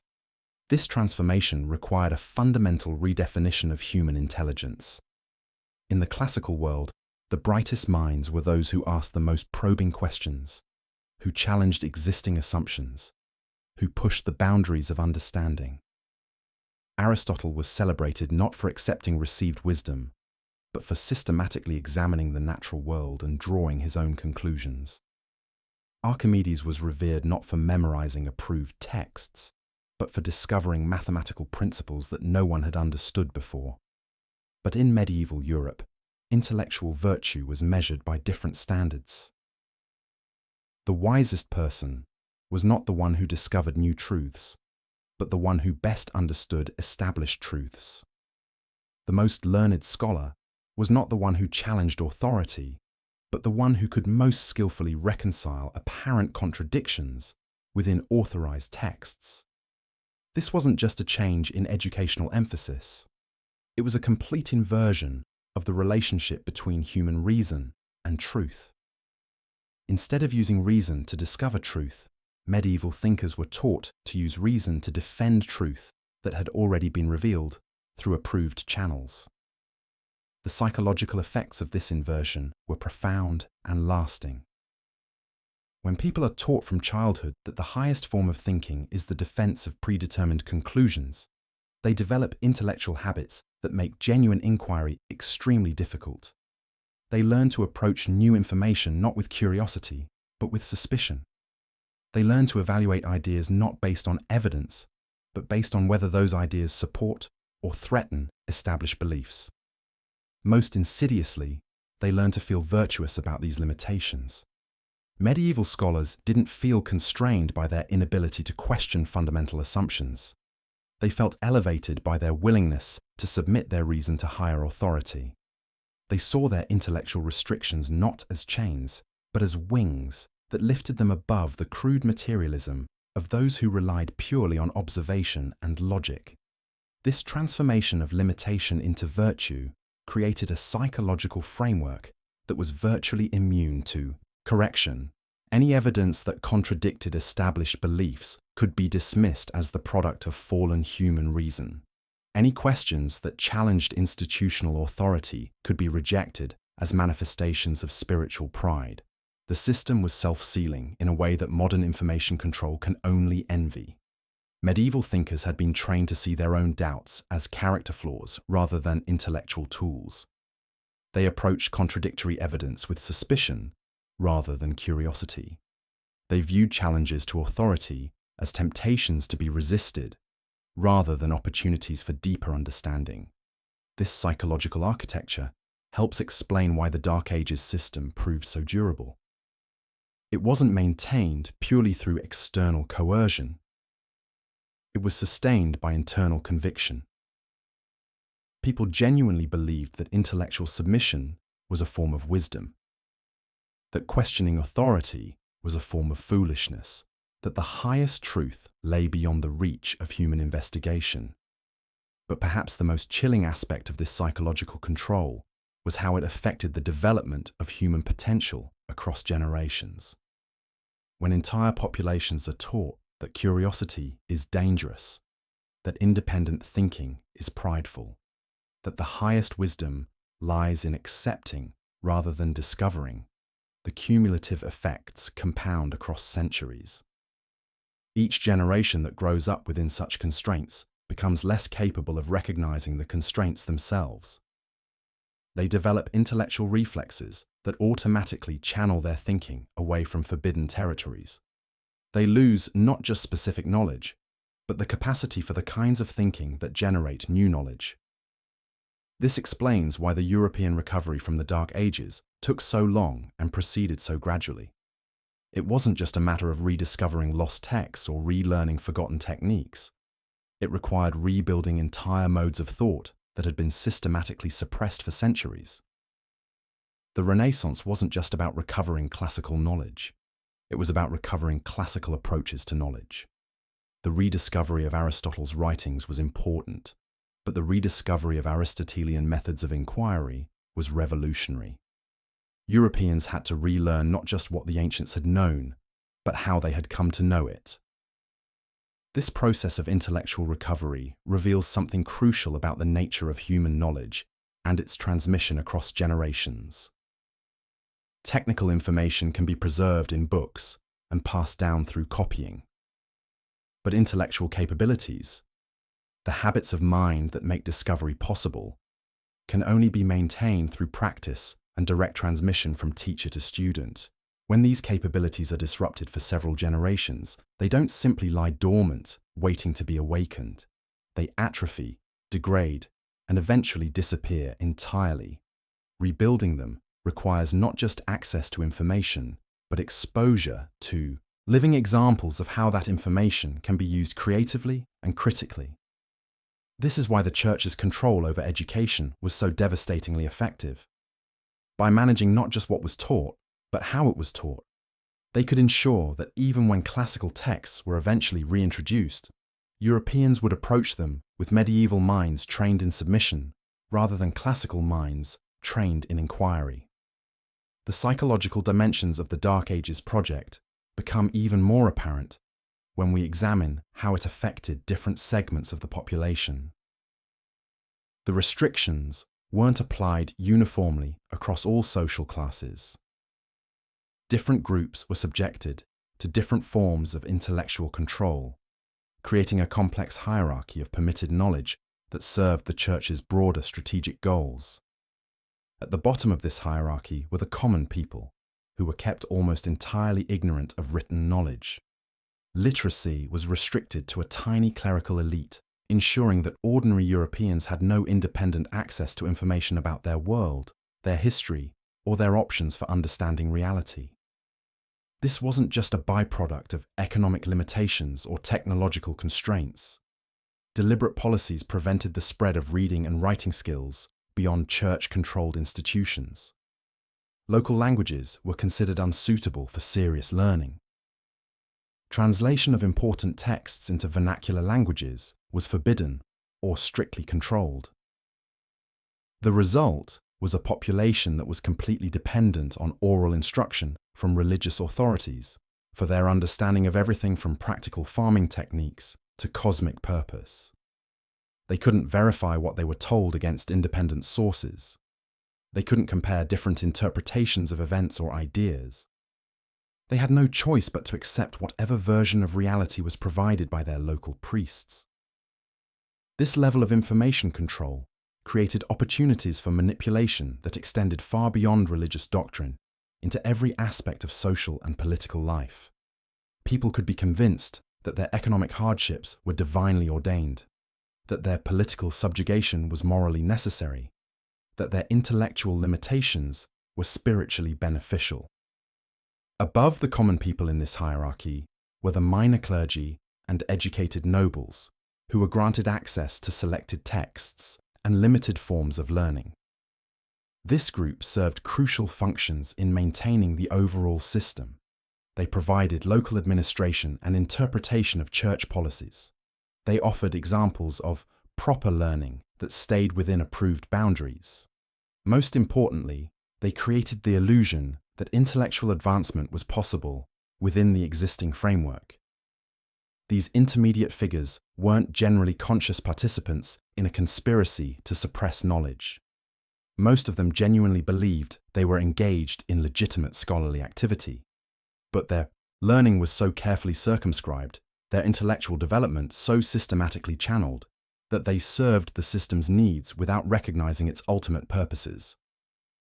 At the top of the hierarchy were the highest church officials, who maintained access to the full range of preserved knowledge while carefully controlling its dissemination. These figures understood the artificial nature of the intellectual restrictions imposed on lower levels of society. They knew that much of the lost classical learning was actually carefully preserved in church archives. They were aware that the barbarism of the Dark Ages was largely a constructed narrative rather than a natural historical development. This knowledge gave them enormous power, but it also required them to live with the moral complexity of their position. They had to convince themselves that their control over information served higher purposes, that ordinary people weren't ready for unrestricted access to knowledge, that social stability required intellectual inequality. The psychological pressures on this elite group help explain some of the more puzzling aspects of Dark Ages history. The periodic outbreaks of mysticism, the emphasis on otherworldly concerns, the elaborate theological debates that seem disconnected from practical reality.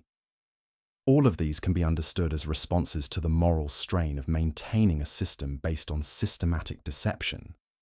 When you possess knowledge that you're deliberately withholding from others, when you understand truths that you're systematically obscuring, when you're engaged in what is essentially a massive confidence game played across centuries, the psychological toll becomes enormous. The elaborate intellectual structures of medieval theology can be seen partly as attempts to resolve this tension, to create frameworks that justified the unjustifiable, that made sense of a system that was fundamentally senseless. But perhaps the most telling evidence for the artificial nature of Dark Ages intellectual restrictions comes from examining what happened when those restrictions were suddenly lifted or bypassed. In every case where Europeans gained unexpected access to broader knowledge, through contact with Islamic scholars, through discovery of hidden manuscripts, through exposure to Byzantine learning, the response was immediate and dramatic. The supposed ignorance and incapacity of Dark Ages Europeans vanished almost overnight when they encountered intellectual challenges that engaged their natural curiosity and reasoning abilities. The same people who had been portrayed as barely capable of understanding basic religious concepts proved perfectly able to master complex mathematical, scientific, and philosophical ideas when given the opportunity. This pattern appears repeatedly throughout the later medieval period and suggests that the intellectual limitations of the Dark Ages were imposed rather than inherent. Europeans weren't naturally less capable of learning and discovery than their classical predecessors or their Islamic contemporaries. They had simply been systematically prevented from developing and exercising these capabilities. The speed with which European intellectual life recovered once the restrictions began to loosen demonstrates that the underlying human capacity for reasoning, investigation, and discovery had never actually disappeared. It had been suppressed, channeled, and redirected, but not eliminated. This realization forces us to confront an uncomfortable question about our own intellectual environment.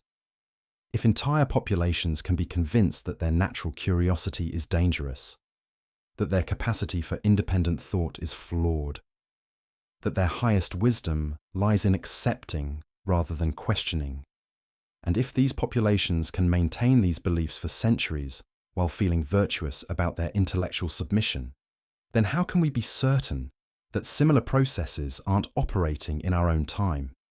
The techniques perfected during the Dark Ages haven't disappeared from human society. They've been refined, updated, and adapted to new contexts. The fundamental principles remain unchanged: control the information environment, shape the frameworks of thought, transform intellectual limitations into moral virtues, create hierarchies of permitted knowledge that serve institutional interests. Modern information control operates through different mechanisms than medieval scriptoriums, but it achieves remarkably similar results.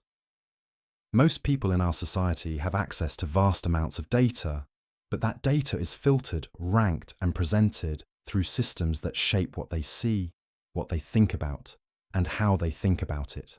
Educational institutions continue to function as gatekeepers of legitimate knowledge, determining what subjects are worth studying, what methods of inquiry are acceptable, what conclusions are reasonable.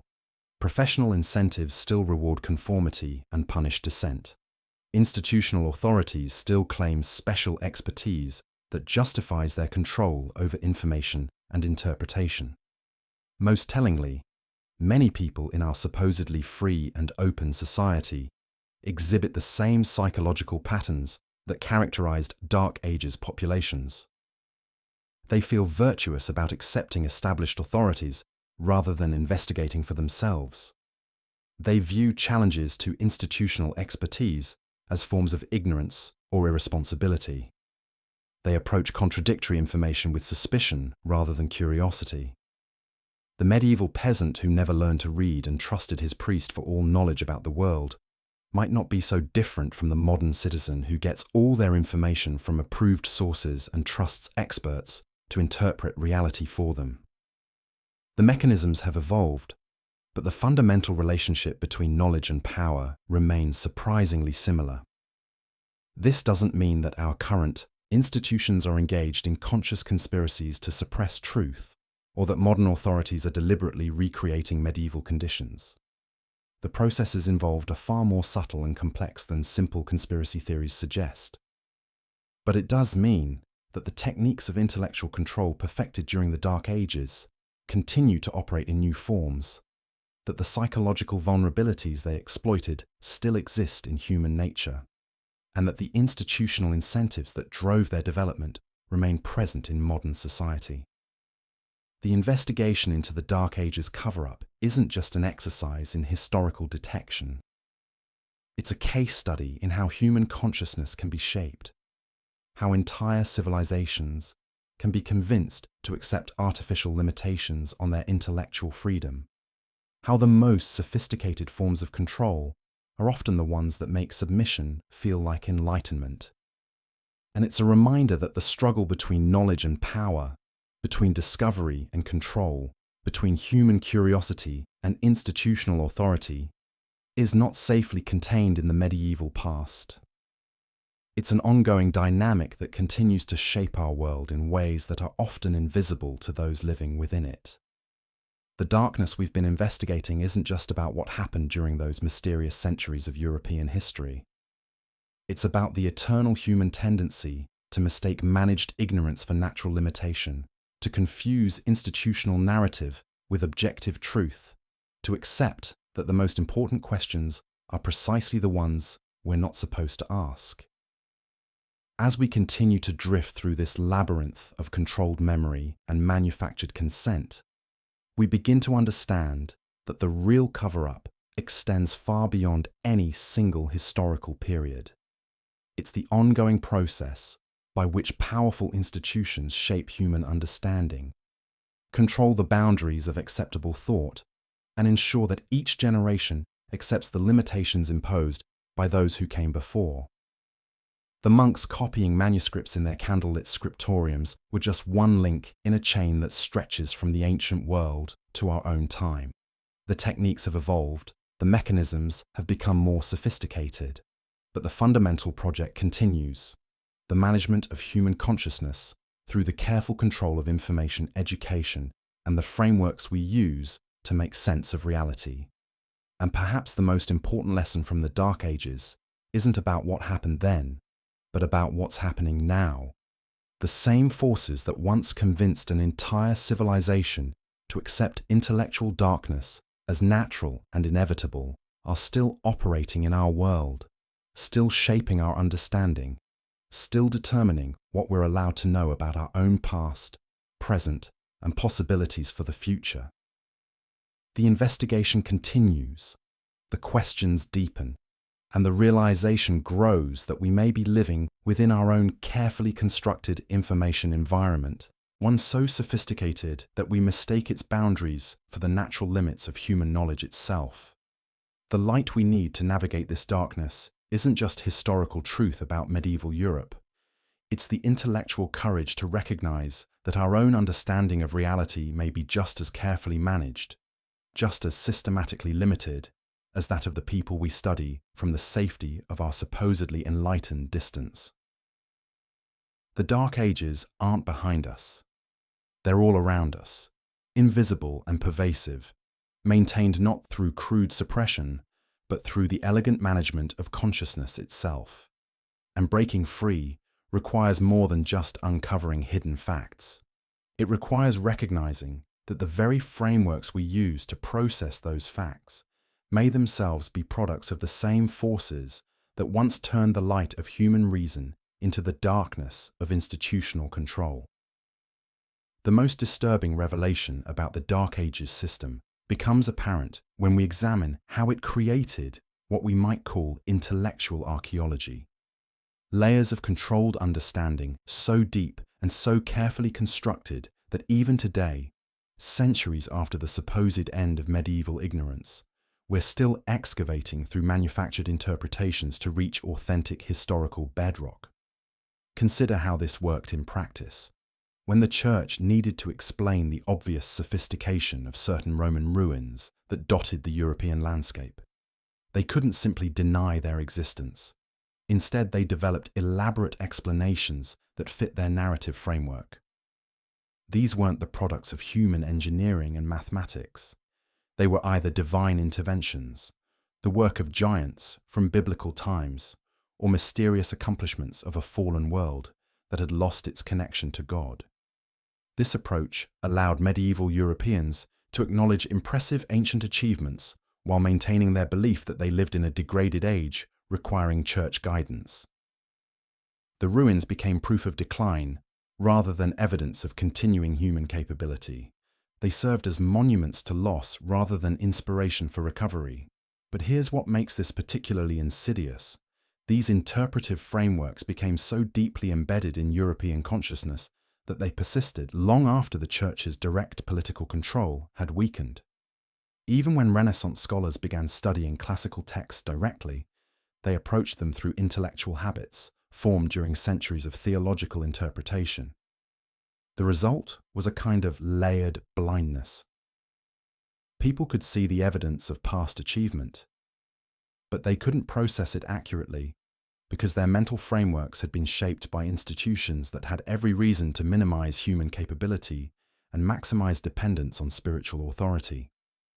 This explains one of the most puzzling aspects of European intellectual history, why the recovery of classical knowledge was so gradual and incomplete, even when many texts were readily available. It wasn't just a matter of finding lost books or relearning forgotten languages. It required rebuilding entire ways of thinking about the relationship between human reason and truth. Medieval scholars who encountered Aristotle's writings on natural philosophy didn't immediately recognize them as revolutionary approaches to understanding the physical world. They read them as theological texts, mining them for insights that could be integrated into existing religious frameworks. They approached Euclidean geometry not as a method for investigating spatial relationships, but as a reflection of divine mathematical order. This interpretive blindness was so complete that many genuine innovations were attributed to supernatural intervention rather than human ingenuity. When medieval craftsmen developed new construction techniques or engineering solutions, these advances were often credited to divine inspiration, saintly intervention, or the rediscovery of biblical wisdom rather than contemporary human creativity. The psychological impact of this framework extended far beyond academic circles. Ordinary Europeans learned to see themselves as living in the shadow of greater ages, as inhabitants of a diminished world where human capability was fundamentally limited and unreliable. They developed what we might call learned helplessness on a civilizational scale. This mindset became self-perpetuating in ways that extended far beyond the medieval period. When people believe they're naturally inferior to their predecessors, when they're taught that human reason is fundamentally flawed, when they're convinced that their highest wisdom lies in submission to established authority, they stop looking for evidence that might contradict these beliefs. They develop mental habits that automatically filter out information that doesn't fit their accepted worldview. They learn to explain away contradictory evidence rather than allowing it to challenge their fundamental assumptions. They become psychologically invested in their own limitations. This process created what we might call institutional Stockholm syndrome on a massive scale. Entire populations became emotionally attached to the very systems that constrained their intellectual development. They defended these constraints against challenge because questioning them would require acknowledging that they had been systematically deceived for generations. The Church understood this psychological dynamic and exploited it ruthlessly. They didn't need to constantly suppress new ideas or punish intellectual rebellion because they had created a mental environment where such rebellion felt dangerous, not just politically, but psychologically and spiritually. Medieval Europeans who began to question established narratives experienced genuine anxiety and guilt. They had been taught from childhood that intellectual pride was one of the deadliest sins, that curiosity beyond approved. Boundaries was a form of spiritual rebellion, that safety lay in accepting rather than investigating. This emotional conditioning was reinforced through every institution in medieval society. Churches preached the dangers of intellectual pride.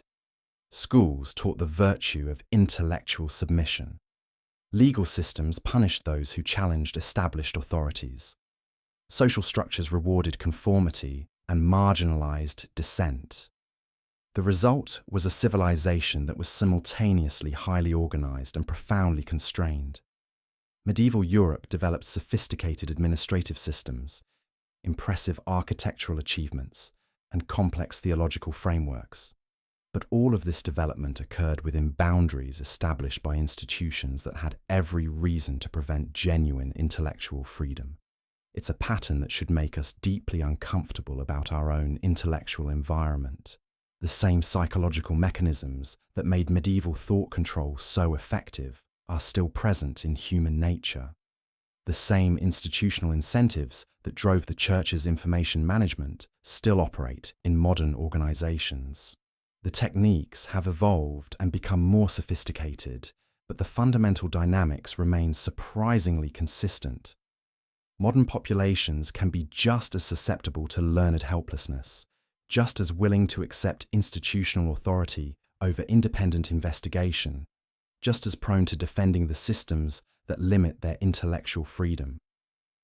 We see this in how people respond to complex technical issues by deferring to expert authority rather than attempting to understand the underlying principles themselves. We see it in how educational institutions continue to emphasize memorization and conformity over independent inquiry. We see it in how media systems shape public understanding by controlling which questions are considered legitimate and which are dismissed as conspiracy theories or pseudoscience. Most tellingly, we see it in how people react when these systems are challenged. The emotional responses often mirror those of medieval Europeans confronting ideas that threatened their established worldview. There's the same anxiety about questioning authority, the same sense that intellectual investigation beyond approved boundaries is somehow irresponsible or dangerous. This parallel becomes even more disturbing when we examine how modern information control operates through apparently democratic and open institutions. Medieval Europeans knew they were living under religious authority. They understood that their access to information was controlled by church officials. They recognized the hierarchical nature of their intellectual environment, even if they accepted it as necessary and proper. But modern populations often experience information control through institutions that present themselves as neutral, objective, and dedicated to free inquiry. Universities claim to be devoted to the pursuit of truth. Media organizations present themselves as watchdogs against institutional power. Scientific institutions position themselves as bastions of empirical investigation. This creates a more sophisticated form of intellectual control than anything the medieval church could have imagined. Instead of obvious hierarchical authority, modern thought control operates through apparently horizontal networks of peer review, professional consensus, and institutional credibility. People don't feel constrained because the constraints are presented as quality control rather than censorship. They don't recognize manipulation because it's disguised as education. They don't see the boundaries of permitted thought because those boundaries are presented as the natural limits of reasonable inquiry. The medieval peasant who trusted his priest for information about the world at least understood that he was accepting religious authority. The modern citizen who gets their understanding of reality from approved experts and institutional sources often believes they're thinking independently, even when their thoughts are just as carefully channeled as those of any medieval believer. This illusion of intellectual freedom may be the most insidious achievement of modern information control. It allows people to feel enlightened while remaining fundamentally ignorant about the forces that shape their understanding. It creates the psychological satisfaction of independent thought, while maintaining the practical control that institutions require. The Dark Ages project succeeded not just in controlling what people thought, but in creating psychological frameworks that made such control seem natural, necessary, and even beneficial. Modern information systems have perfected these techniques to a degree that would astonish medieval authorities. We live in an age of apparent information abundance, but much of that abundance consists of variations on approved themes rather than genuine diversity of perspective. We have access to vast databases of information, but the algorithms that organize and present that information operate according to principles that are largely hidden from public view. We're surrounded by institutions that claim to be dedicated to truth, but many of these institutions are subject to funding pressures, professional incentives, and ideological constraints that shape their conclusions in predictable ways. We're told we live in an age of scientific rationality, but much of what passes for scientific authority operates more like medieval scholasticism than genuine empirical investigation. The parallels are not perfect, and the mechanisms are far more complex than simple institutional conspiracy. But the underlying pattern remains remarkably consistent. Those who control information control understanding, and those who control understanding control behavior.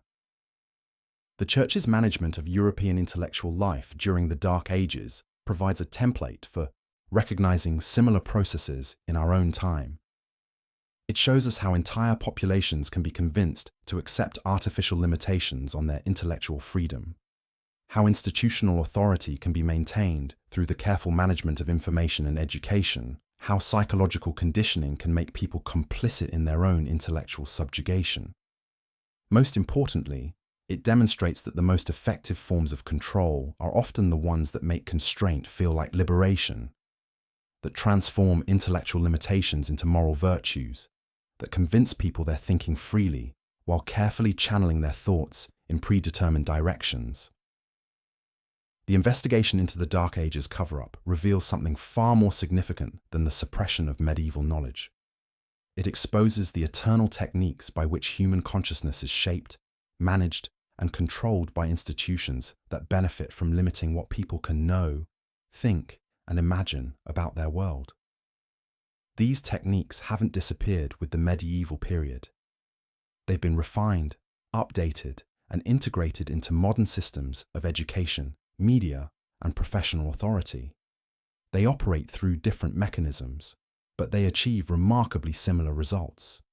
Populations that believe they're intellectually free while remaining fundamentally constrained by invisible boundaries established by those who claim to serve their interests.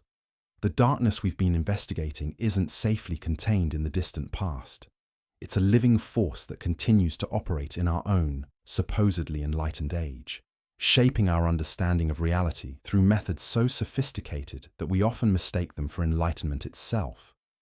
Breaking free from this darkness requires more than just uncovering hidden historical facts or exposing institutional deceptions.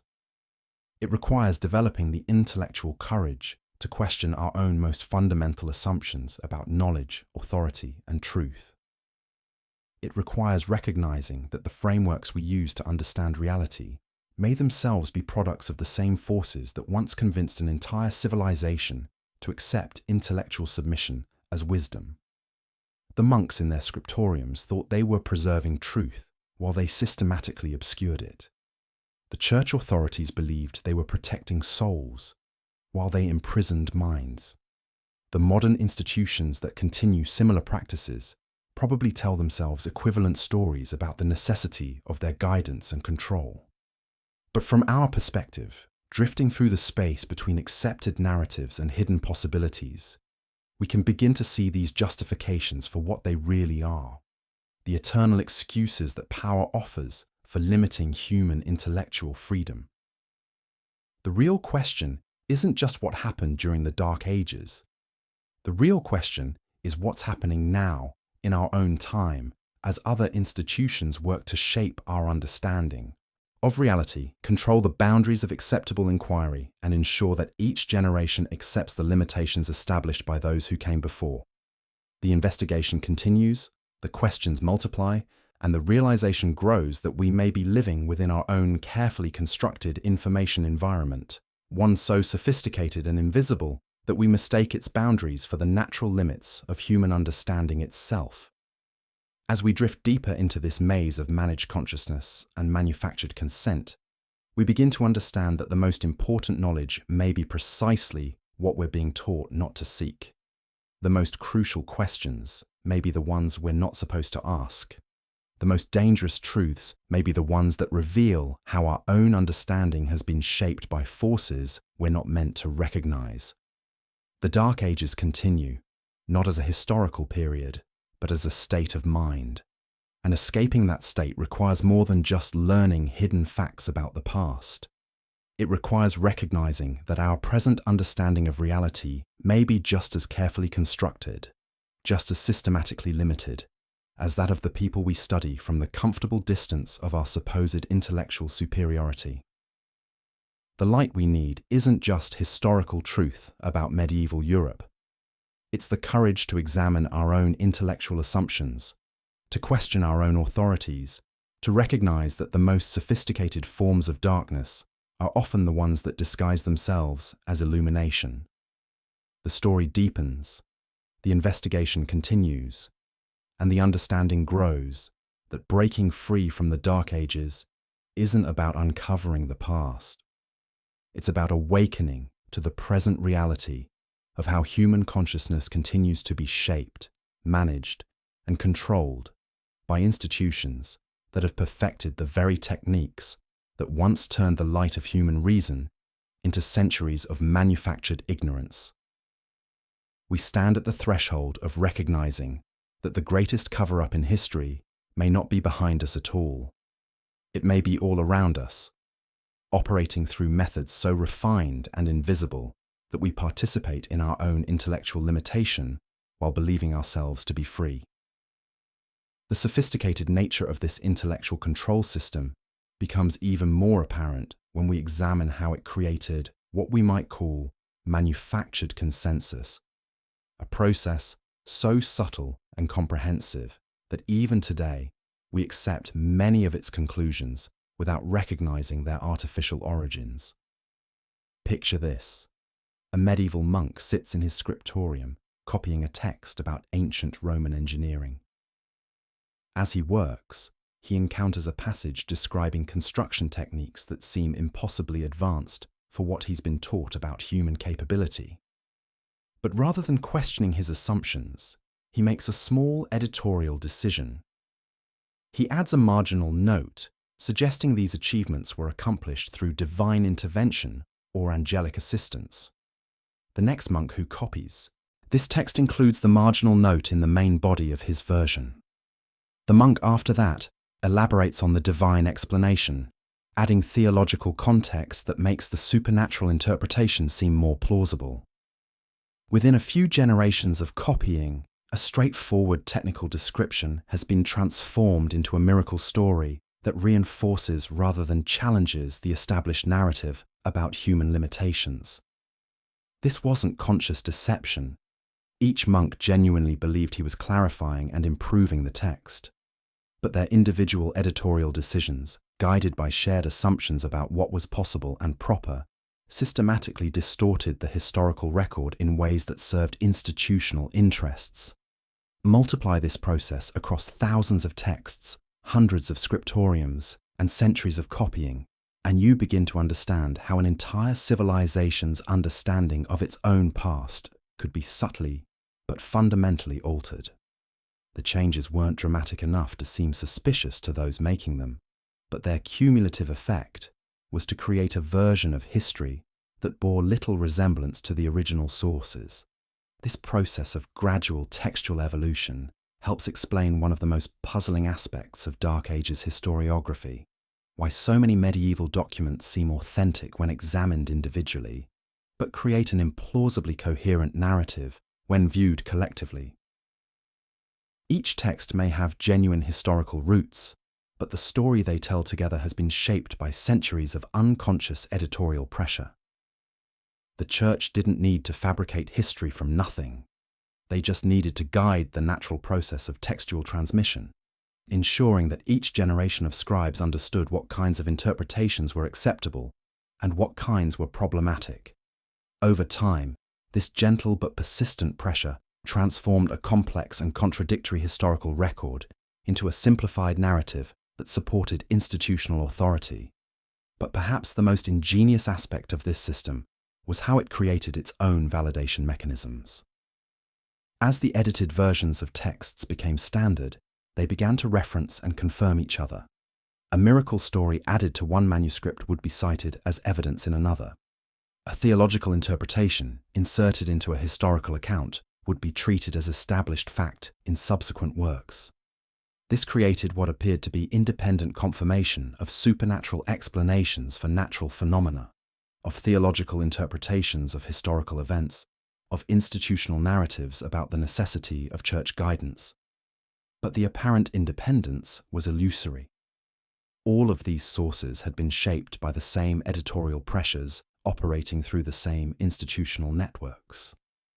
Medieval scholars who encountered multiple texts describing similar miraculous events had no way of knowing that these accounts might have originated from a single source that had been gradually embellished through successive copyings. They saw what appeared to be multiple witnesses confirming extraordinary claims, when in reality they were seeing the results of a systematic editorial process that had created false consensus. This manufactured agreement became psychologically powerful in ways that extended far beyond academic circles. When multiple respected authorities appeared to confirm the same interpretation of events, it became extremely difficult for individuals to maintain contrary views. The social pressure to conform to established consensus was reinforced by what seemed to be overwhelming documentary evidence. Medieval Europeans who felt private doubts about official explanations for ancient achievements or historical events found themselves isolated and unsupported by the written record. The texts they had access to all seemed to confirm the same basic narrative about human limitation, divine intervention, and institutional necessity. Dissent began to feel not just dangerous, but irrational. This isolation of dissenting voices was crucial to the system's long-term effectiveness. Revolutionary ideas often begin with individuals who notice discrepancies between official explanations and observable evidence. But if those individuals can be convinced that their observations are unreliable, that their interpretations are misguided, that the weight of established authority contradicts their private conclusions, they're likely to suppress their own insights rather than pursue them. The medieval intellectual environment was designed to produce exactly this kind of self-censorship. People learned to distrust their own reasoning when it conflicted with institutional authority. They developed habits of mind that automatically discounted evidence that didn't fit approved narratives. They became complicit in their own intellectual limitation. This pattern of manufactured consensus continues to operate in modern information environments, though through different mechanisms. Instead of monks copying manuscripts, we have editors selecting which studies to publish, which experts to quote, which interpretations to feature prominently. Instead of theological orthodoxy shaping textual transmission, we have professional consensus influencing how information is presented and contextualized. The underlying process remains remarkably similar. Individual editorial decisions, each seeming reasonable in isolation, combine to create systematic bias in how information is preserved and transmitted. Sources that challenge established narratives are subtly marginalized, while those that confirm accepted views are amplified and cross-referenced. Over time, this creates the appearance of overwhelming consensus, supporting particular interpretations of complex issues. Dissenting voices become isolated and unsupported by the documentary record. Alternative explanations begin to seem implausible, not because they lack evidence, but because the evidence has been systematically filtered to support predetermined conclusions. The sophistication of modern information control makes medieval manuscript manipulation look crude by comparison. Digital algorithms can analyze vast databases of information and present users with carefully curated selections that confirm their existing beliefs while screening out contradictory evidence. Professional networks can coordinate editorial policies across thousands of publications without requiring explicit conspiracy or central direction. The result is an information environment that appears diverse and open, while actually channeling attention toward approved narratives and away from uncomfortable questions. People feel informed because they have access to vast amounts of data, but their understanding is shaped by invisible selection processes that operate according to institutional interests rather than objective truth-seeking. This brings us to perhaps the most unsettling realization about the Dark Ages project. It may never have truly ended. The techniques perfected during the medieval period have simply evolved and adapted to new technological and social contexts. The fundamental goal remains unchanged: to control human understanding by managing the information environment in ways that are invisible to those being influenced. Medieval Europeans couldn't recognize the artificial nature of their intellectual constraints, because those constraints had been woven so deeply into their information sources that they seem natural and inevitable. Modern populations may be subject to similar manipulation through systems so sophisticated that we mistake managed information for objective reality.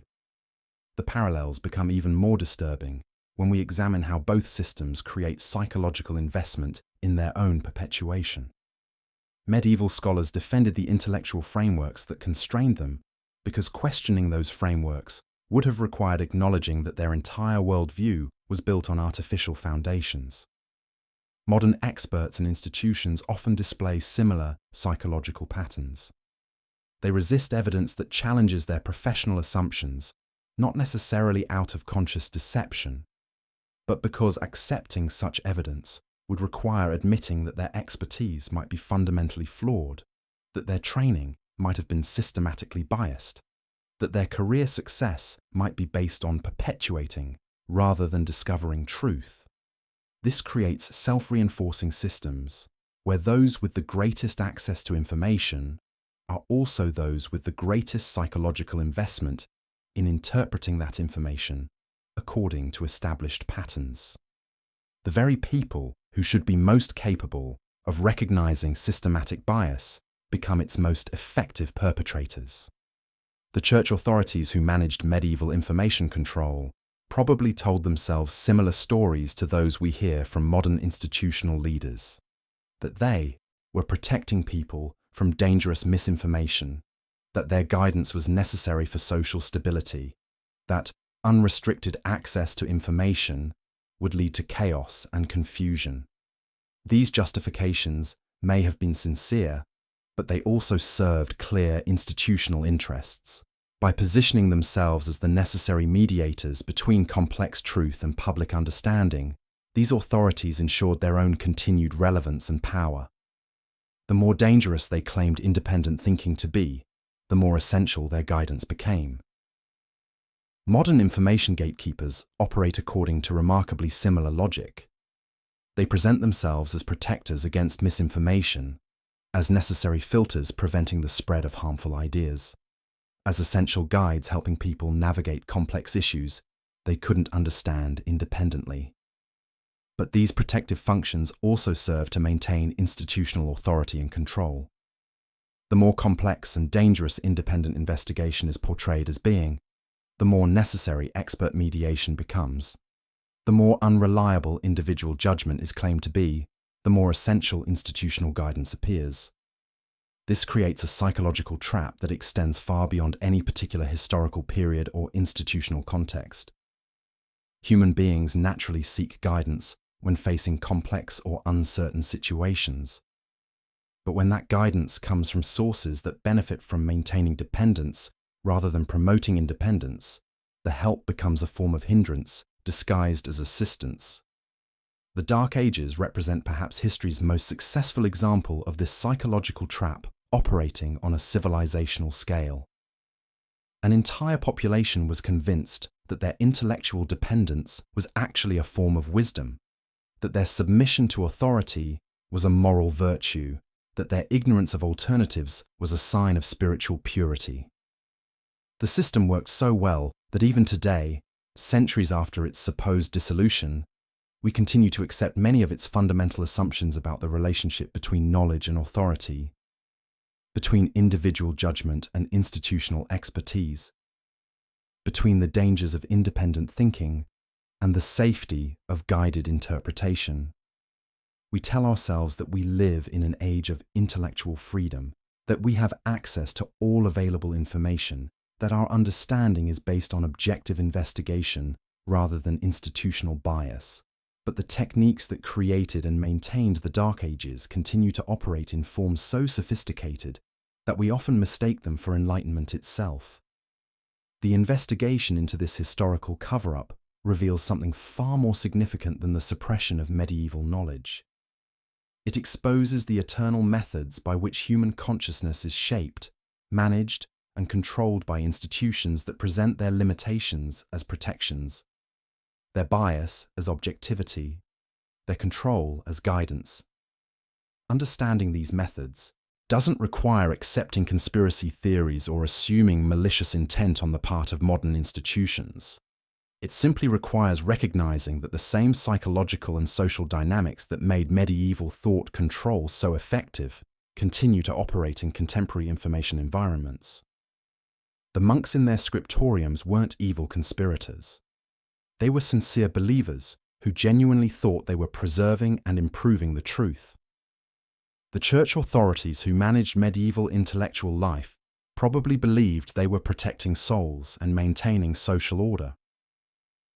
The modern experts and institutions that continue similar practices likely tell themselves equivalent stories about their beneficial roles and necessary functions, but sincerity of belief doesn't eliminate the reality of systematic bias. Good intentions don't prevent the creation of systems that serve institutional interests at the expense of human intellectual freedom. The most effective forms of control are often those maintained by people who genuinely believe they're helping rather than hindering human understanding. The Dark Ages project succeeded not because it was run by evil geniuses, but because it was operated by ordinary people working within institutional frameworks that rewarded certain kinds of thinking while discouraging others. The same dynamics continue to operate today through different mechanisms, but with remarkably similar results. Recognizing these patterns doesn't require paranoia or cynicism about modern institutions. It simply requires understanding that the eternal human struggle between knowledge and control, between discovery and management, between intellectual freedom and institutional authority, continues to play out in our own time through methods that have become far more sophisticated than anything medieval authorities could have imagined. The light we need to navigate this landscape isn't just historical truth about what happened during the Dark Ages. It's the intellectual courage to recognize that our own understanding of reality may be shaped by similar forces, that our own access to information may be subject to comparable manipulation, that our own intellectual freedom may be more constrained than we realize. The investigation continues, the questions deepen, and the realization grows that the most important knowledge may be precisely what we're being taught not to seek. The most crucial understanding may involve recognizing how our own consciousness has been shaped by institutions that benefit from our intellectual dependence while presenting themselves as promoters of our enlightenment. The story of the Dark Ages isn't just about medieval Europe. It's about the eternal human challenge of distinguishing between genuine wisdom and managed ignorance, between authentic authority and manufactured consensus, between the light of understanding and the sophisticated darkness that disguises itself as illumination. As we drift deeper into this investigation, we begin to see that escaping the Dark Ages isn't about uncovering hidden facts from the distant past. It's about awakening to the present reality of how human understanding continues to be shaped, channeled, and controlled by forces that operate so subtly, we often mistake their influence for our own independent thinking. The greatest cover-up in history may not be something that happened 1,000 years ago. It may be happening right now, all around us, through methods so refined and invisible that we participate in our own intellectual limitation while believing ourselves to be free, informed, and enlightened. The darkness continues, but so does our capacity to recognize it. And in that recognition lies the possibility of genuine awakening, not just to historical truth about medieval Europe, but to the contemporary reality of how human consciousness is managed, manipulated, and controlled by institutions that have perfected the very techniques that once convinced an entire civilization to accept intellectual submission as the highest form of wisdom. The investigation deepens, the understanding grows, and the questions multiply. But perhaps the most important question of all is not what happened during the Dark Ages, but what's happening now, in our own supposedly illuminated time, as the eternal struggle between human curiosity and institutional control continues to unfold through methods we're only beginning to recognize and understand. The truth we've been pursuing through these shadowed corridors of history leads us to a final, uncomfortable realization. The Dark Ages weren't just a period when knowledge was lost or suppressed. They represent something far more profound and disturbing, a demonstration of how entire civilizations can be convinced to participate in their own intellectual imprisonment, while believing themselves to be guided toward enlightenment. Consider the psychological architecture that made this possible. Medieval Europeans didn't feel oppressed by their intellectual limitations. They felt elevated by them. They had been taught that their submission to authority was a form of wisdom, that their acceptance of predetermined truths was a sign of spiritual maturity, that their refusal to question established narratives demonstrated proper humility before the divine. This transformation of intellectual constraint into moral virtue created a system that was virtually immune to internal challenge. Any individual who began to question the official version of reality would immediately encounter not just institutional resistance, but social disapproval from peers who had been trained to see such questioning as evidence of pride, rebellion, or spiritual corruption. The system didn't need to silence dissent through force because it had created an environment where dissent silenced itself. People learned to police their own thoughts, to suppress their own curiosity, to distrust their own observations when they conflicted with approved authorities. They became complicit in maintaining the very boundaries that constrained their understanding. This psychological self-imprisonment was reinforced through every aspect of medieval culture. Religious teachings emphasized the dangers of intellectual pride. Educational methods rewarded memorization over investigation. Social structures privileged conformity over creativity. Legal systems punished those who challenged established order.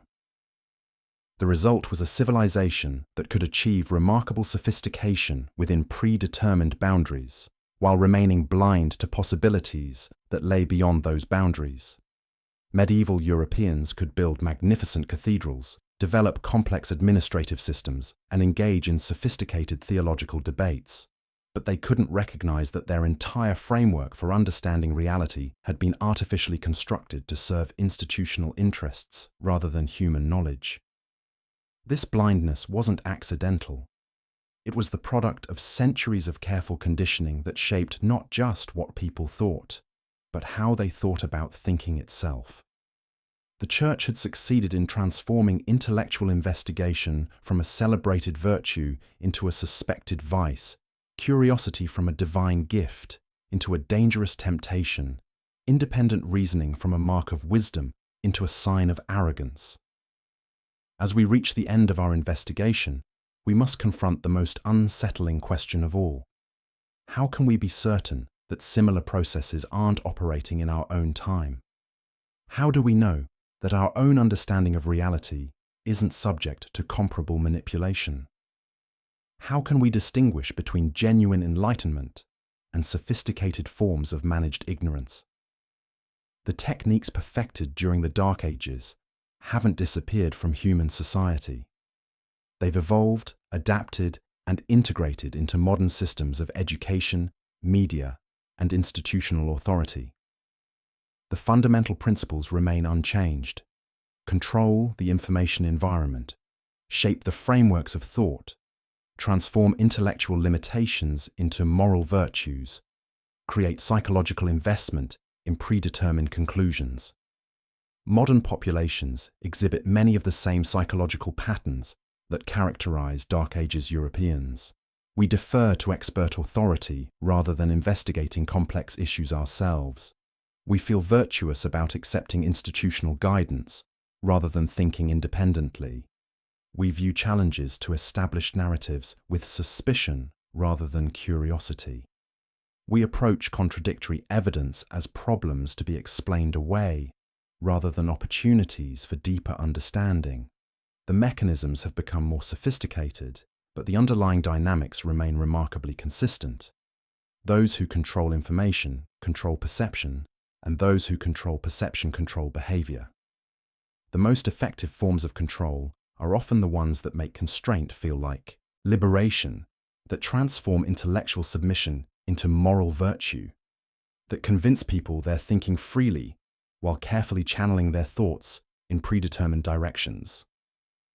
This doesn't mean that our modern institutions are engaged in conscious conspiracies or that contemporary authorities are deliberately recreating medieval conditions. The processes involved are far more subtle and complex than simple conspiracy theories suggest. But it does mean that the same psychological vulnerabilities that made Dark Ages thought control so effective continue to exist in human nature, and the same institutional incentives that drove its development remain present in modern society. The story of the Dark Ages serves as both warning and opportunity. It warns us that entire civilizations can be convinced to accept artificial limitations on their intellectual freedom, that the most sophisticated forms of control are often invisible to those being controlled, that human beings have a disturbing capacity for defending the very systems that constrain their understanding. But it also offers opportunity, the chance to recognize these patterns in our own time, to develop immunity against sophisticated forms of manipulation, to reclaim our birthright as creatures capable of independent thought and genuine discovery. The monks in their scriptoriums believed they were preserving civilization while they systematically obscured it. The church authorities thought they were protecting souls while they imprisoned minds.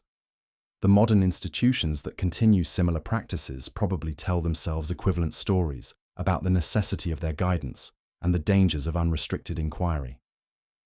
But from our perspective, having traced these patterns across centuries and recognized their continuing operation in new forms, we can begin to see through these justifications to the underlying reality, the eternal human struggle between those who seek to control knowledge and those who seek to discover it. The Dark Ages weren't just a historical period. They were a state of consciousness, one that can be imposed on any population that accepts the premise that their intellectual freedom is less important than their institutional security, that expert guidance is more valuable than independent investigation, that the comfort of predetermined answers is preferable to the uncertainty of genuine questions. This state of consciousness doesn't require crude censorship or obvious oppression. It can be maintained through apparently benevolent institutions that present themselves as protectors of truth, while actually serving as gatekeepers of permitted understanding. It can operate through educational systems that claim to promote learning while actually training compliance. It can function through media environments that appear diverse while actually channeling attention toward approved narratives. The most important lesson from our investigation isn't about what happened during those mysterious centuries of European history. It's about recognizing that the same forces that once convinced an entire civilization to accept intellectual darkness as natural and inevitable continue to operate in our world, still shaping our understanding, still determining what we're allowed to know about our own past, present, and possibilities for the future. Breaking free from this continuing darkness requires more than just uncovering hidden historical facts or exposing institutional deceptions. It requires developing the intellectual courage to question our own most fundamental assumptions about knowledge, authority, and truth. It requires recognizing that the frameworks we use to understand reality may themselves be products of the same forces that once turned the light of human reason into centuries of manufactured ignorance. The investigation we've been conducting together isn't just an exercise in historical detection.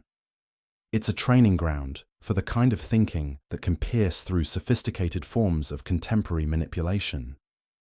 It's practice in recognizing the eternal techniques by which human consciousness is shaped, managed and controlled by institutions that benefit from our intellectual dependence while presenting themselves as promoters of our enlightenment. As we drift toward the end of this journey through hidden history, we carry with us not just knowledge about medieval Europe, but insight into the timeless patterns that continue to shape human understanding. We've learned to recognize the difference between genuine authority and manufactured consensus, between authentic wisdom and managed ignorance, between the light of understanding and the sophisticated darkness that disguises itself as illumination. The Dark Ages continue, not as a historical period, but as a possibility that exists whenever human beings accept that their intellectual freedom is less important than their institutional security.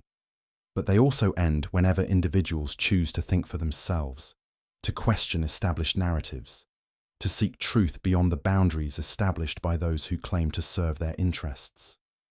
The choice is ours, in every moment, in every encounter with information, in every decision, about whether to accept or investigate, whether to conform or explore, whether to trust or verify. The techniques that created the Dark Ages are still operating, but so is our capacity to recognize and resist them. The light we need isn't hidden in some distant archive or locked away in institutional vaults. It's present in our own minds, waiting to be awakened through the simple act of remembering that human beings are creatures capable of independent thought, genuine discovery, and authentic understanding. The greatest cover-up in history may not be something that happened long ago. It may be the ongoing process by which we're convinced to cover up our own intellectual capabilities, to hide our own curiosity behind the comfortable darkness of institutional guidance, to forget that the most important questions are often the ones we're taught not to ask. But as long as there are minds willing to question, to investigate, to think beyond the boundaries of permitted understanding, the darkness cannot be complete. The light of human reason, no matter how systematically suppressed or carefully managed, continues to flicker in the shadows, waiting for the moment when it can once again illuminate the world with the brightness of genuine knowledge freely discovered and courageously shared. The investigation ends, but the awakening continues. The Dark Ages reveal their secrets, but the greater secret is that we have always possessed the power to dispel the darkness, not through institutional permission or expert guidance, but through the simple courage to think for ourselves, to question what we're told, and to seek truth wherever it may lead, regardless of what authorities tell us we're allowed to know. Sleep well, knowing that the light of understanding burns eternal in the human spirit, waiting always for minds brave enough to kindle it into flame. The cover-up continues, but so does our capacity to uncover. The darkness persists, but so does our power to illuminate. And in that eternal struggle between knowledge and control, between discovery and management, between human curiosity and institutional authority, the outcome remains forever in our hands.